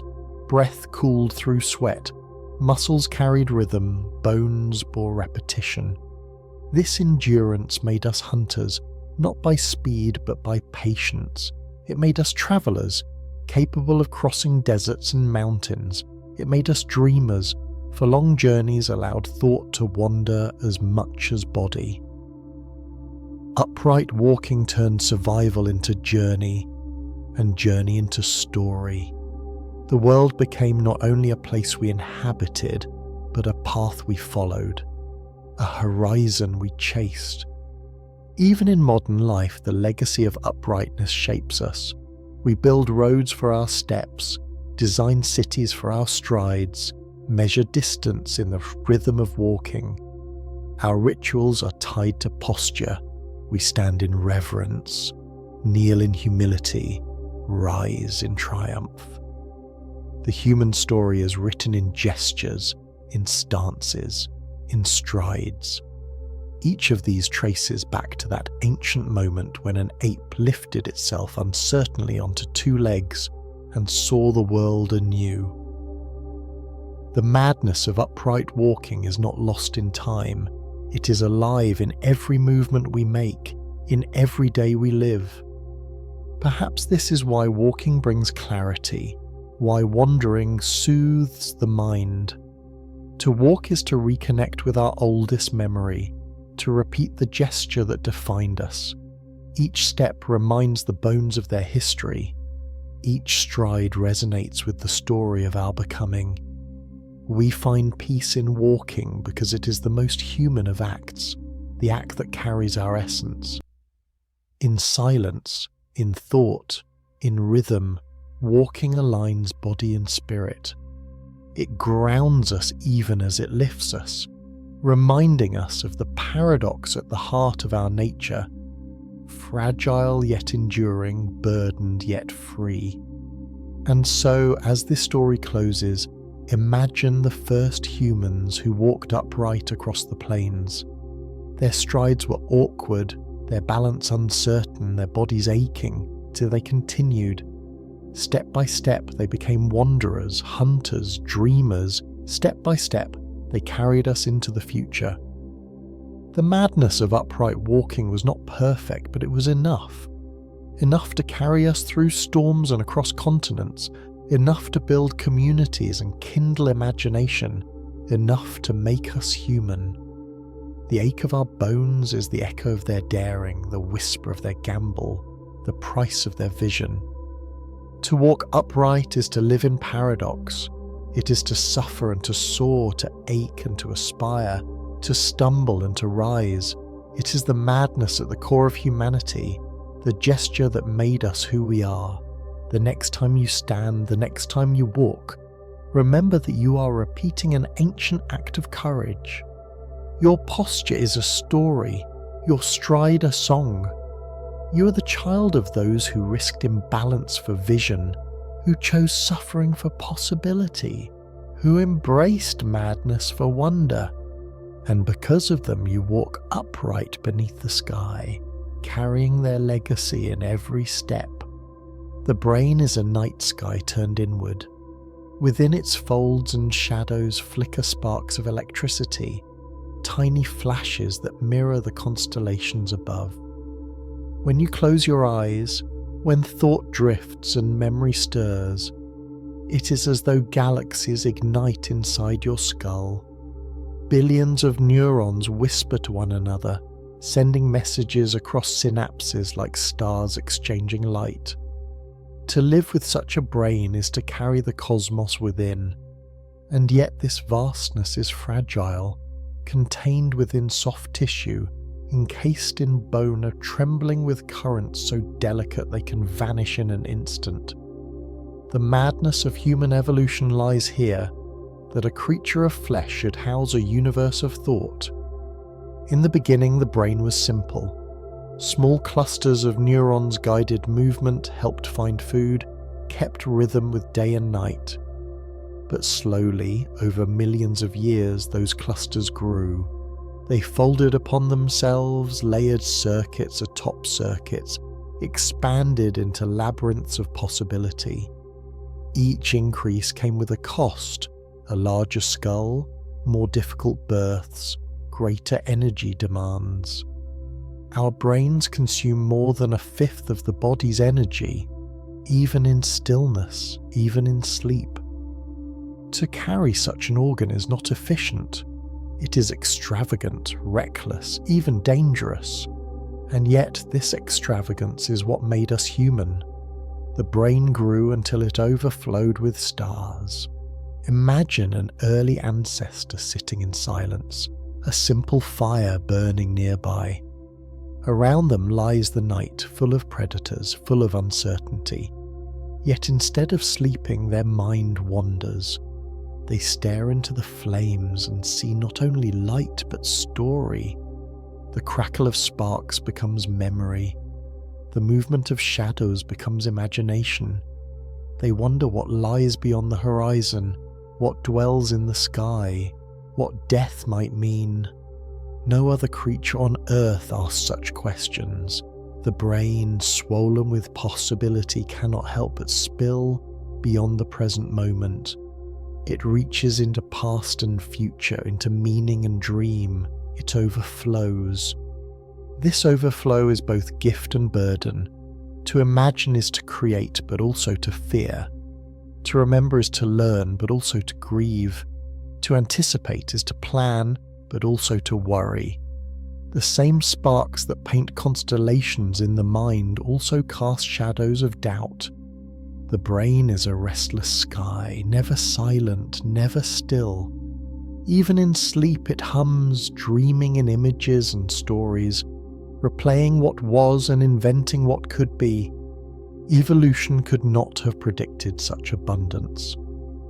A brain this vast is not strictly necessary for survival. It is more than survival requires. It is excess. It is luxury. It is madness. And yet it became the essence of who we are. The folds of the cortex are valleys and mountains of thought. Each ridge hides circuits of perception, memory, language. The frontal lobes, vast and elaborate, allow planning, reflection, imagination. The temporal lobes hold echoes of sound, the parietal lobes hold maps of body and space. Deep within, the limbic system stirs emotion, binding thought to feeling, memory to meaning. Together, these regions create the strange alchemy of consciousness, the awareness of being, the ability to say I. No other creature gazes at the stars and wonders if they too gaze back. No other mind feels awe at its own existence. The brain overflowing makes us both creators and questioners, but the price of such a brain is heavy. Its size makes birth perilous, stretching bodies to their limits, risking both mother and child. Its hunger for energy demands constant nourishment, shaping human life around the gathering and sharing of food. Its complexity makes it fragile, vulnerable to injury, to illness, to imbalance. And yet we accept this cost. We carry this burden because it is inseparable from our wonder. Without it, there would be no art, no music, no story, no science. Without it, we would not look to the sky and see our reflection.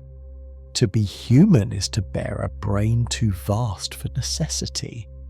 A brain that spills over into imagination and dream. Consider the first cave paintings, red ochre on stone, handprints pressed like signatures of existence. These were not acts of survival, they were acts of overflow. The brain, filled with memory and longing, spilled onto walls, leaving behind marks of thought. Consider the first instruments, hollow bones fluted into song. They did not feed or shelter. They gave voice to the inner cosmos, to rhythms and patterns that echoed stars. The madness of the brain is that it cannot remain silent. It must express, must reach, must create. It turns the unseen into seen, the unspoken into spoken, the ineffable into art. It transforms life into meaning. And in this transformation lies both beauty and sorrow. For the same mind that creates music also creates war. The same imagination that builds temples also builds weapons. The same foresight that plans journeys also anticipates endings. The overflow does not discriminate. It produces both wonder and destruction. Perhaps this is why human history is filled with contradiction. Kindness and cruelty, hope and despair, creation and ruin. The brain is too vast, too restless, too filled with sparks to be contained in one direction. It holds galaxies, and galaxies are chaotic as well as beautiful. The night sky above and the brain within are mirrors. Both are vast, both are filled with light and darkness, both are more mysterious than we can ever fully know. To study one is to glimpse the other. Neuroscience maps the firing of neurons. Astronomy maps the burning of stars. Yet both remain filled with questions. What is consciousness? What is the universe? Why is there something rather than nothing? Such questions arise because our brains overflow. We cannot help but ask. To be human is to be haunted by curiosity, driven by wonder, carried forward by madness that will never be satisfied. When you sit in silence, when thoughts drift like clouds, you are gazing at your own sky. Memories flicker like distant stars. Dreams swell like galaxies. Worries darken like eclipses. Joy flares like sunrise. The brain is not a machine but a cosmos, alive with mystery. And though we can trace its circuits, though we can measure its sparks, we cannot fully explain why it produces the music of thought. Why does matter dream? Why does electricity sing? Why does tissue imagine? These are questions without answers, and perhaps that is their beauty. The brain is not a problem to solve, but a wonder to live within. The madness of evolution gave us this brain, too vast, too costly, too extravagant. And yet it is the source of our poetry, our art, our longing. To look at stars and to know that inside your head burns a mirror of them, this is both humbling and sublime. You're small, yet within you lies a universe. You're fragile, yet within you burns fire older than suns. You're temporary, yet within you flicker thoughts that outlast death in story, in song, in love. The brain overflows, and in that overflow lies everything human, everything wondrous, everything maddening and beautiful. The brain did not grow all at once. It swelled slowly, reshaping skulls over millions of years, layering new circuits atop the old. At its core remained the ancient patterns, the reptilian impulses of hunger and fear, the mammalian rhythms of care and emotion. But above these foundations, new structures rose, folds upon folds of cortex curling like waves, expanding until thought spilled over into language, imagination, memory. This layering is why the brain feels like a paradox, both ancient and new, both primal and poetic, both survival and song. Contains within it the entire history of life, from the flicker of instinct to the glow of philosophy. To carry such a brain is to live with abundance, and abundance always carries risk. The skull grew larger to hold its mass, but the birth canal narrowed as pelvises adapted for upright walking. The result was a peril unique to humans. Difficult births, fragile infants, long dependence. Our brains were too big to be born fully formed. Instead, we came into the world unfinished, helpless, requiring years of care before we could stand or speak. This fragility shaped us as much as the brain itself. Because we were vulnerable, we depended on one another. Because we depended, we learned tenderness. The brain grew, and with it grew community. This unfinished birth meant that much of brain development unfolded outside the womb.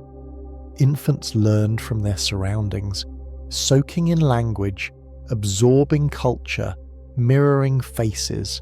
The brain was not only shaped by evolution but by experience.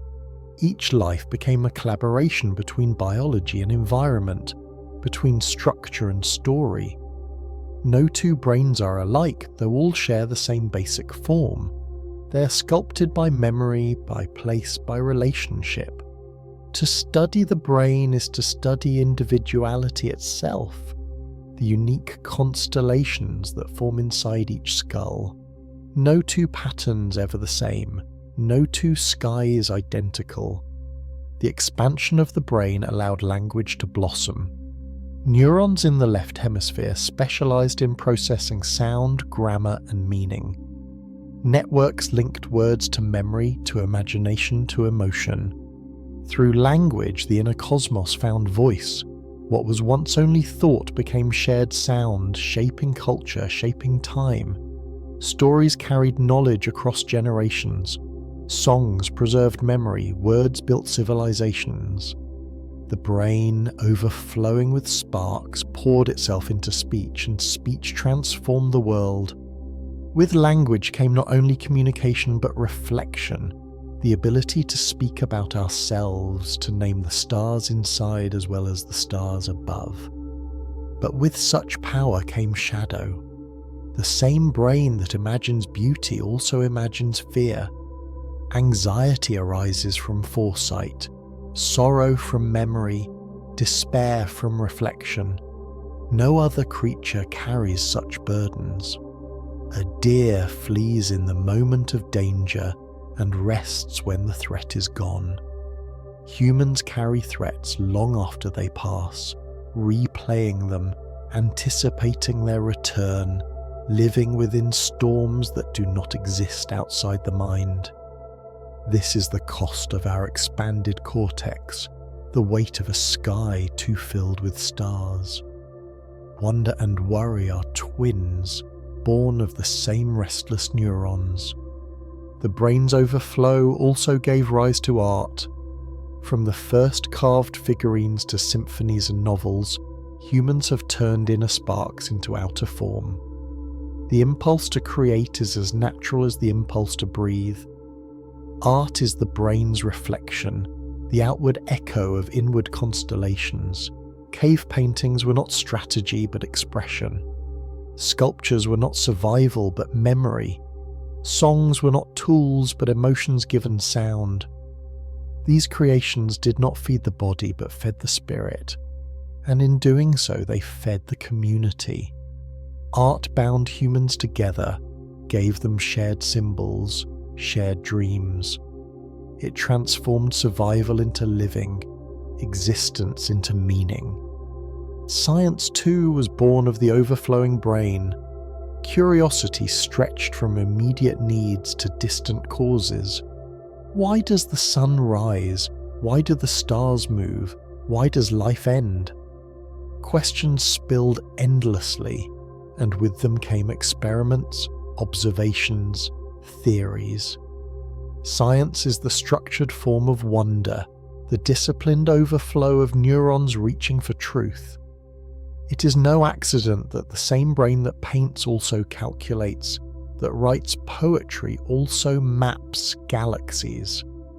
Both are born of the same excess, the same inability to remain within the boundaries of necessity.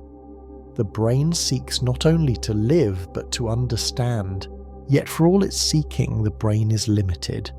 It cannot hold everything it desires.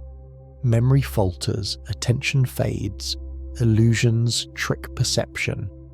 We believe we see the world clearly, yet our vision is filtered, shaped by patterns evolved for survival. We believe we recall events accurately, yet memory is fluid, rewritten with each recollection. The brain overflows with possibility, but it is also bounded by imperfection. Perhaps this too is part of its poetry. A sky of stars is never without clouds, never without darkness. The brilliance of the brain shines more brightly because it flickers, because it fails, because it is fragile. The fragility of the brain is its deepest paradox. It can imagine galaxies but is undone by injury, by stroke, by imbalance of chemicals. It can create symphonies but also falter into silence through illness. It can build civilizations but also unravel in confusion. To live with such a brain is to live with wonder and vulnerability entwined. We protect it with skulls, we heal it with care, but we cannot make it invulnerable. Its brilliance is inseparable from its weakness. The madness of evolution gave us an organ both magnificent and precarious, capable of beauty and destruction in equal measure, and yet in its fragility lies our shared humanity. To know that each brain is finite, each thought fleeting, each memory delicate, is to cherish them more deeply. The stories we tell, the art we create, the love we share, all are attempts to preserve what the brain cannot hold forever. We leave marks on stone, notes on paper, recordings of song because our neurons cannot last. The overflow of the brain is also an attempt to endure, to keep sparks alive beyond the life of the body. In this way, culture itself is a second brain, a collective memory that outlives the individual. The stars inside one mind may fade, but their light continues in others. The night sky above has always called to the brain within. When our ancestors painted constellations on cave ceilings, they were reflecting their own neural patterns onto stone. When astronomers map galaxies, they are extending the architecture of thought into the cosmos. The universe within and the universe without mirror each other, both vast, both mysterious, both filled with beauty and shadow. To recognize this is to feel awe, to understand that the madness of human evolution is not only in the brain's size, but in its resonance with the cosmos itself. We are stardust contemplating stars, neurons contemplating galaxies, sparks contemplating fire. This resonance shapes our sense of meaning. We look to the sky and ask who we are, why we exist, what purpose we serve. The brain cannot help but ask, even if no answers come. To wonder is its nature, to overflow is its destiny. Perhaps the answers matter less than the asking, for in the act of questioning we live our humanity most fully. To carry a brain too vast for necessity is to be condemned to longing, but also blessed with wonder. We ache, but we also marvel. We fear, but we also create. We grieve, but we also love. The overflow is both wound and gift, both madness and miracle. In the quiet of night, when thoughts drift and stars shimmer, you can feel this overflow within yourself. Memories flicker, questions rise, dreams unfold. Your brain hums like a sky alive with galaxies, restless, fragile. It is a universe contained within, a cosmos carried in silence. And though it may fail, though it may ache, though it may never fully understand itself, it remains the most astonishing gift of evolution. The madness of walking upright carried us far, but the madness of a brain that overflowed with stars carried us farther still, into art, into science, into wonder, into the endless poetry of being human. The brain that overflowed with stars has carried us to the edge of ourselves. It has built cities and telescopes, carved music into air and equations into stone, imagined gods and galaxies, futures and fears. It has dreamed of eternity even while knowing it is fragile and finite. This is its paradox, to be small and temporary, yet to imagine the infinite. No other creature walks the earth with such longing. No other skull holds a universe of questions. We are restless because our brains are restless, filled with sparks that cannot remain still. And though this restlessness often feels like madness, it is also our glory. The brain is not only a tool of survival, but a theatre of meaning. Inside its folds live memories of childhood laughter, grief of partings, joy of reunion, sorrow of loss. These are not functions necessary for eating or reproducing. They are excess, born of a mind too sensitive, too abundant. And yet without them, life would be hollow. Meaning is not carved in the world outside us. It is woven in the brain's overflow. The warmth of love, the ache of longing, the shimmer of beauty, all arise from fragile tissue, from currents flickering across synapses. To realize this is to feel awe at every thought, every feeling, every dream. Consider the dreams themselves, those nightly wanderings of the mind. While the body rests, the brain continues its dance, weaving memories into stories, shaping fears into visions, sculpting fragments into scenes. Dreams are not accidents. They are proof that the brain cannot stop overflowing even in silence. They are constellations born each night, fading by morning, but leaving traces. Some become inspiration, some remain mystery, but all reveal the restless abundance of thought. The brain is never still. It is a sky that never empties, a fire that never dies. To live with such a mind is to live in constant motion, even when standing still. And yet, for all its brilliance, the brain remains fragile. A small injury, a momentary imbalance, and the stars flicker, sometimes vanish.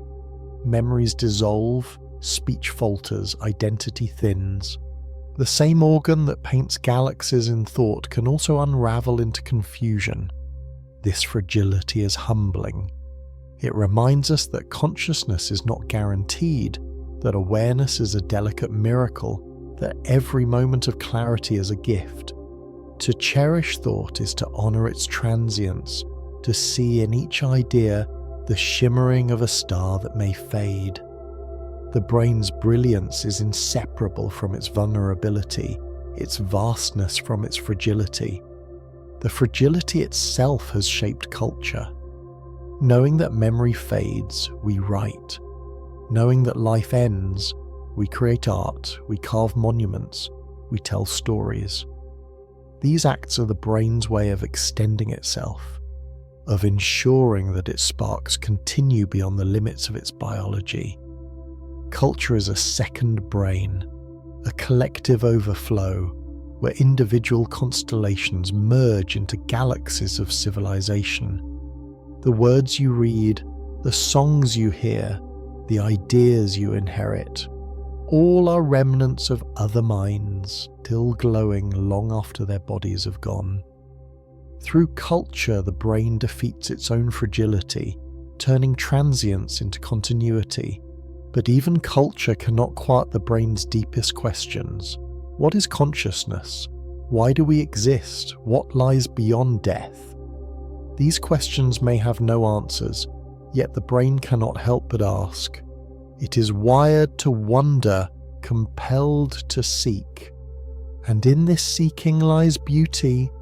The questions themselves are gifts, even if they lead nowhere.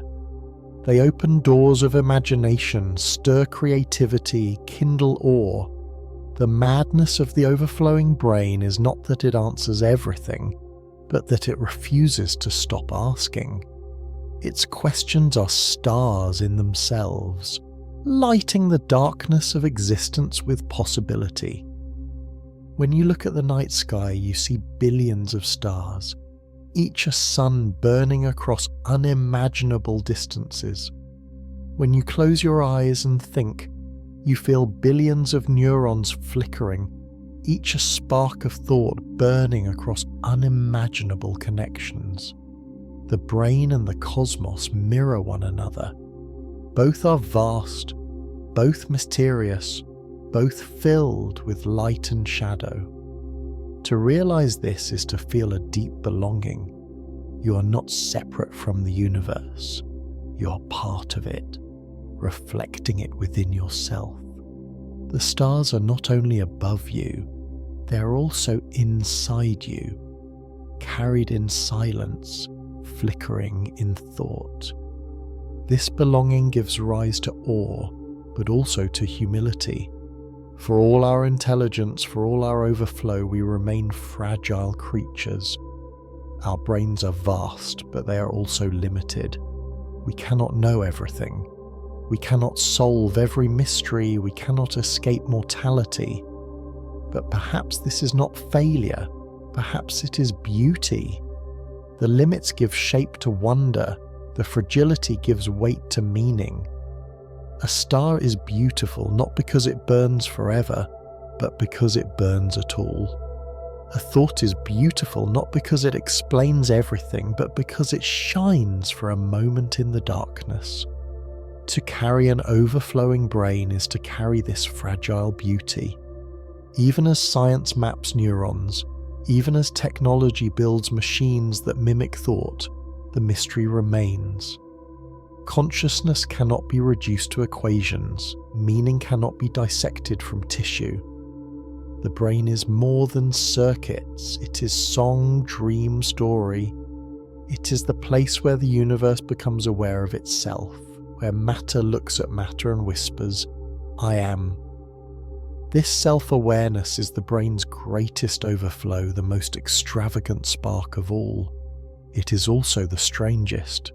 For why should matter become aware? Why should the cosmos dream through neurons? These questions lie beyond science, resting in the poetry of existence itself. The madness of evolution gave us this gift. It could have stopped at instinct, at survival, at the simple rhythms of life. Instead, it spilled too far, gave us a mind that cannot rest, a sky within a skull. And though it brings sorrow, though it brings fear, it also brings love, wonder, creation. It brings the ability to see beauty, to know joy, to feel awe. These are not necessary for survival, and yet they are what makes survival worthwhile. They are the essence of being human, the overflow that makes us more than flesh, more than bone, more than animal. So as this story closes, imagine your own brain as a night sky. Each memory is a star, each dream is a galaxy, each thought is a spark drifting through vastness.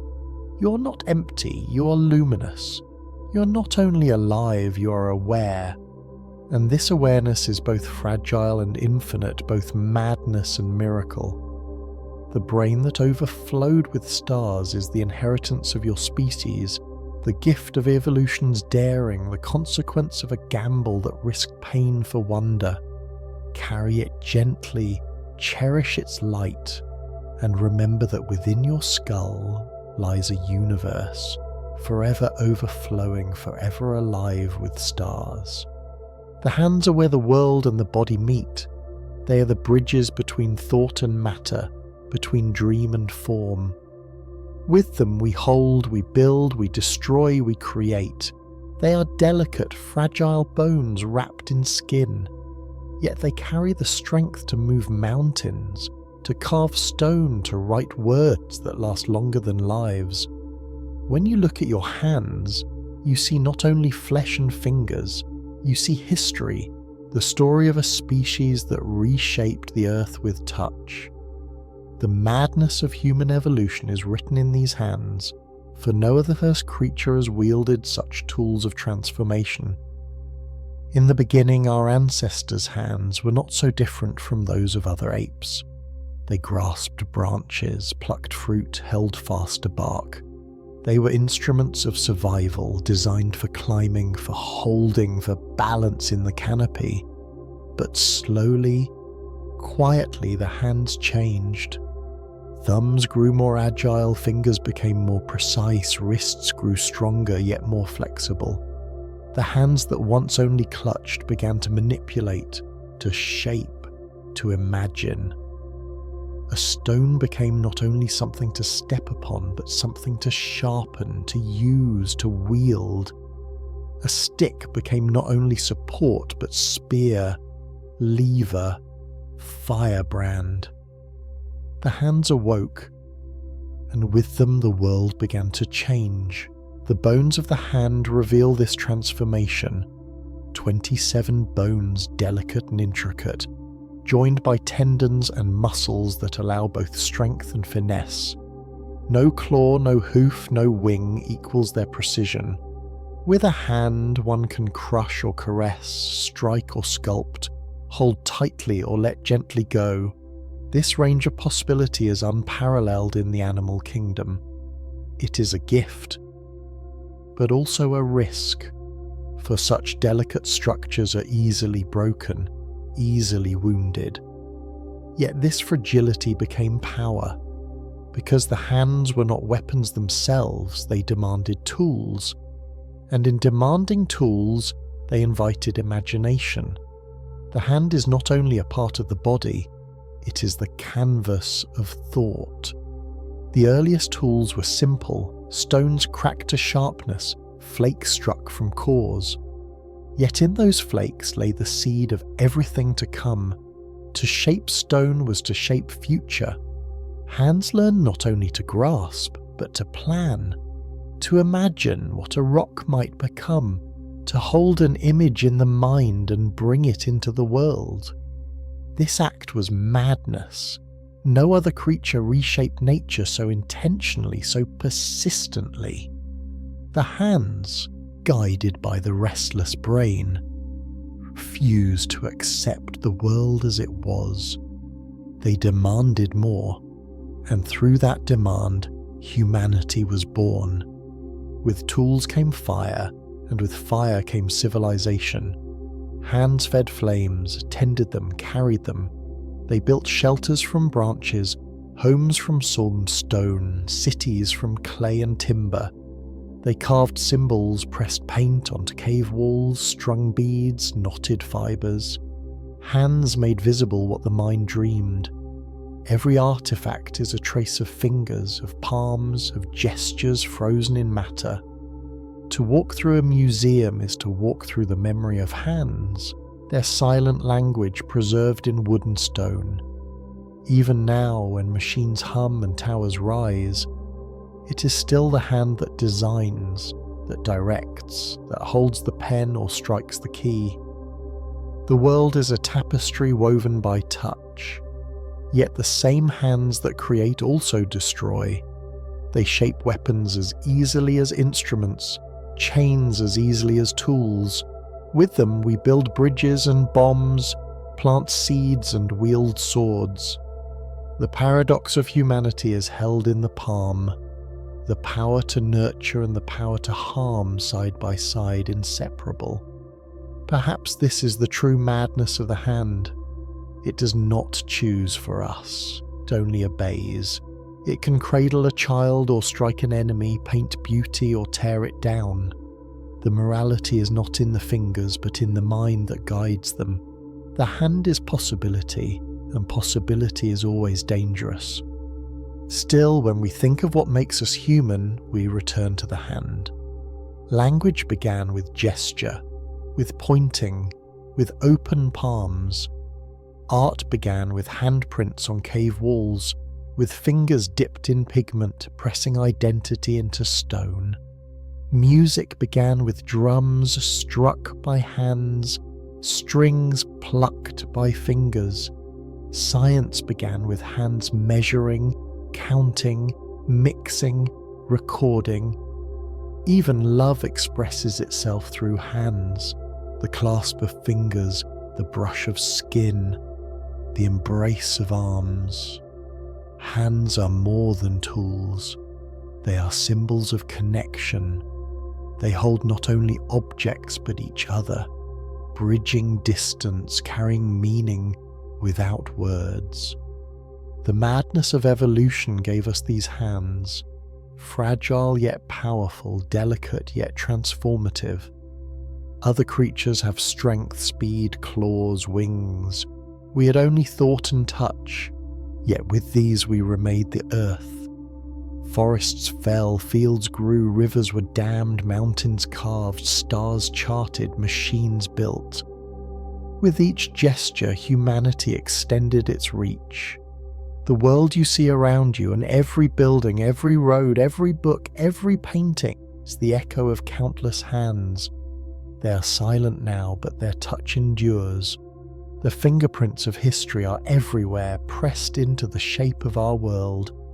Look at your own hand for a moment. Watch the way it moves, the way fingers curl and stretch, the way the thumb opposes, the way joints pivot with grace.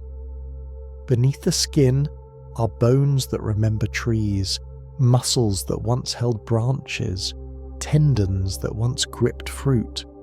And yet here they are, writing words, turning pages, holding tools, caressing faces. This is the miracle of the hand. It carries the past, yet shapes the future. It remembers the forest but builds the city. It holds both origin and destiny in its quiet gestures. To see this is to see the poetry of being human. As you think of the hand, imagine all it has touched. The first the first tool, the first face of a child. Imagine all it has created: painting, songs, machines, dreams. Imagine all it has destroyed: forests, walls, lives, illusions. The hand is the story of humanity, both light and shadow, both gift and curse. To honour it is to recognise the madness of its power, the fragile strength that remade the earth.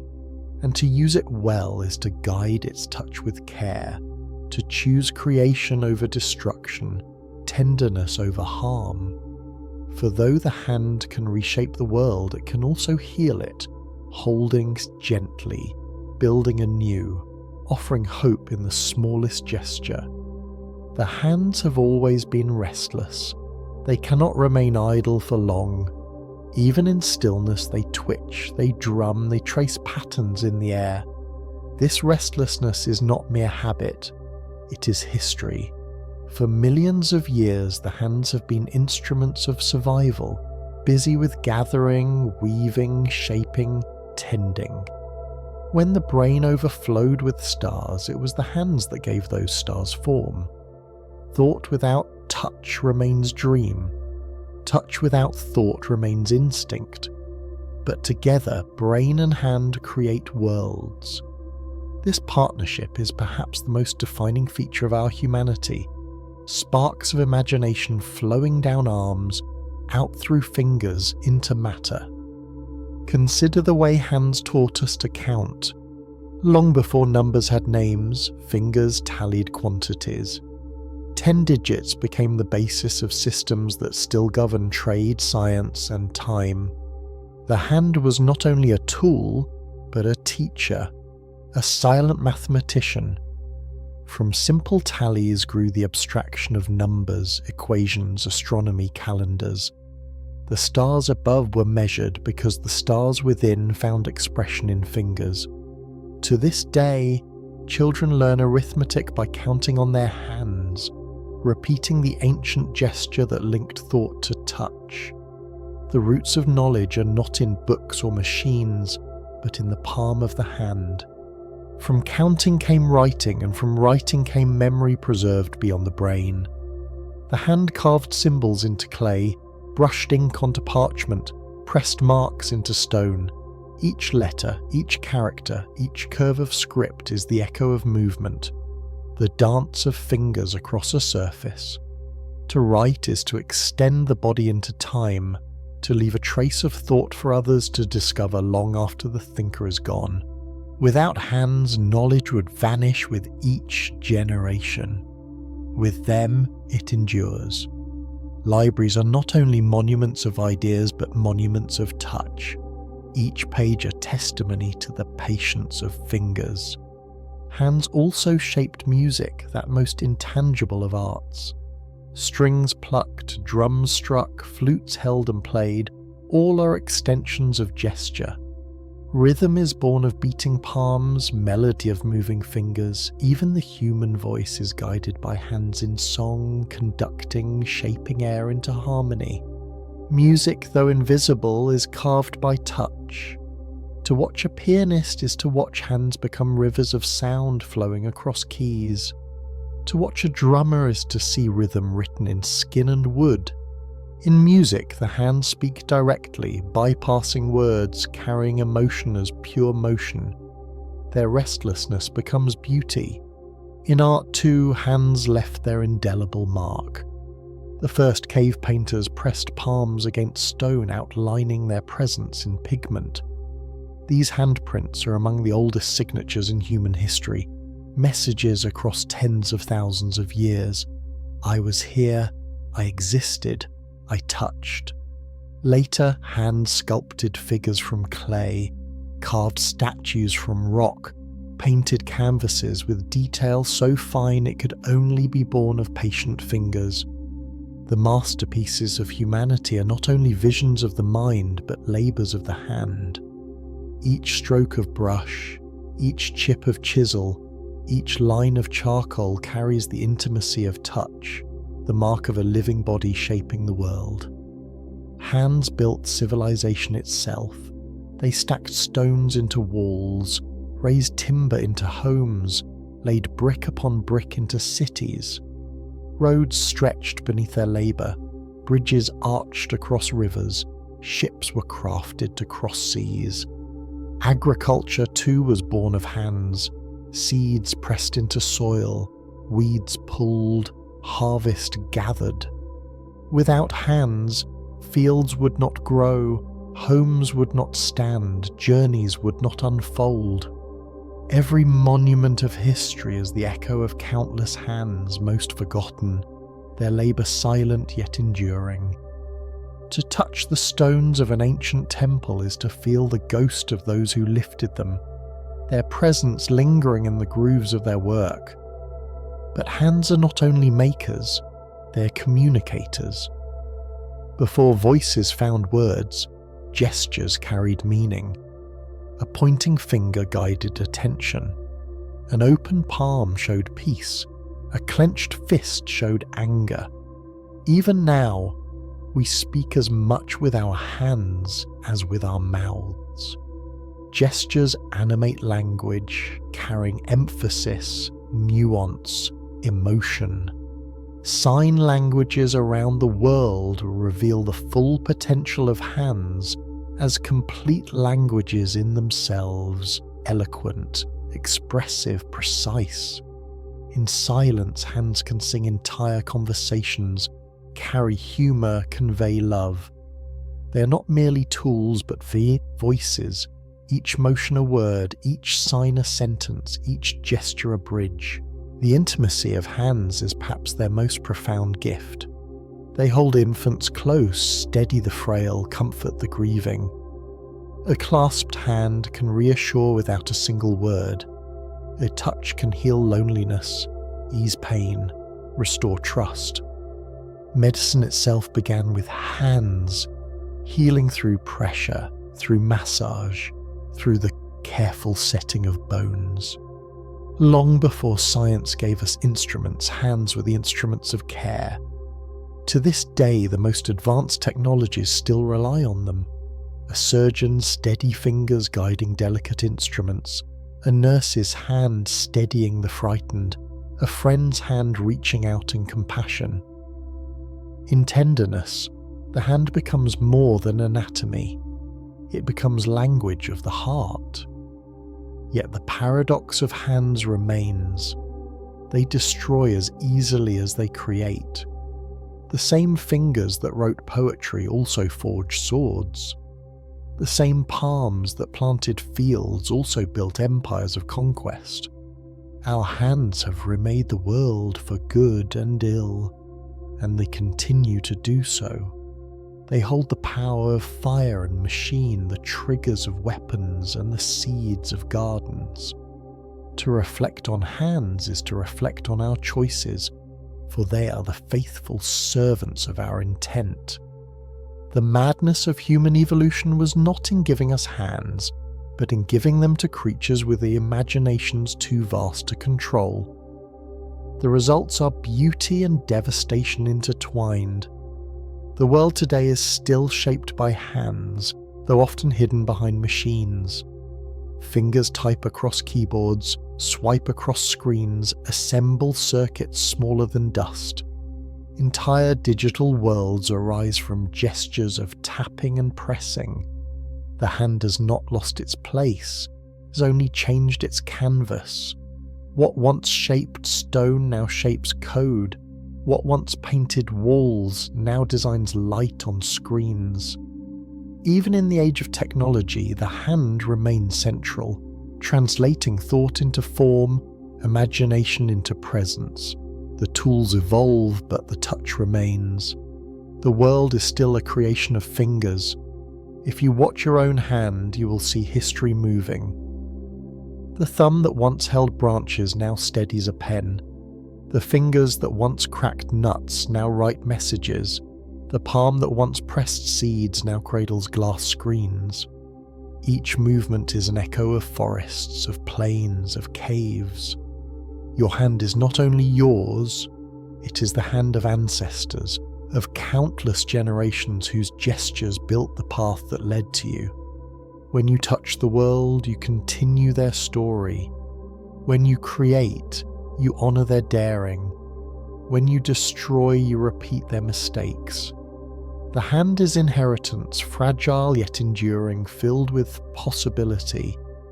In the end, the hand is not only a part of the body, but a metaphor for humanity itself. Delicate yet strong, creative yet destructive, restless yet tender. To live with such hands is to live with choice, with the constant possibility of reshaping the world. Every day they ask us, what will you build? What will you break? What will you hold? What will you let go?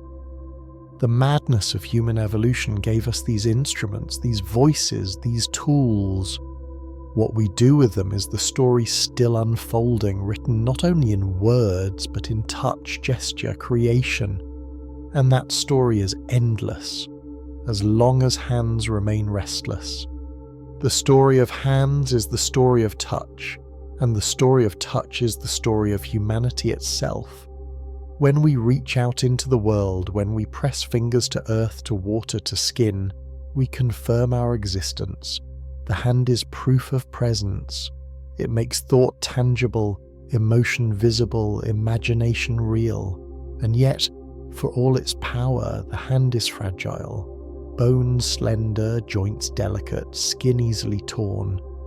This fragility is what makes the hand so human, is not invincible but vulnerable, is not weapon by nature but instrument by choice.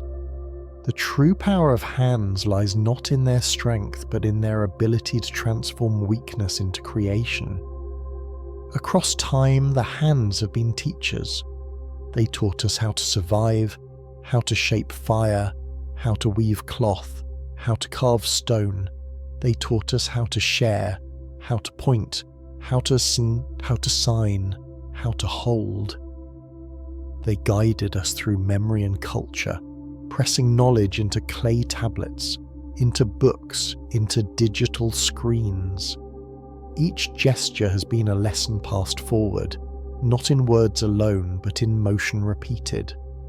Even the smallest act, tying a knot, planting a seed, caressing a face, is a fragment of an ancient curriculum, one that shaped us as surely as language or fire.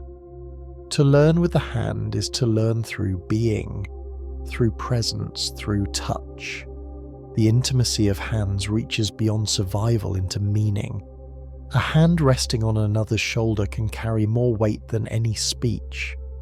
A child holding a parent's hand feels safety without explanation. Lovers interlace fingers and feel connection deeper than words can say.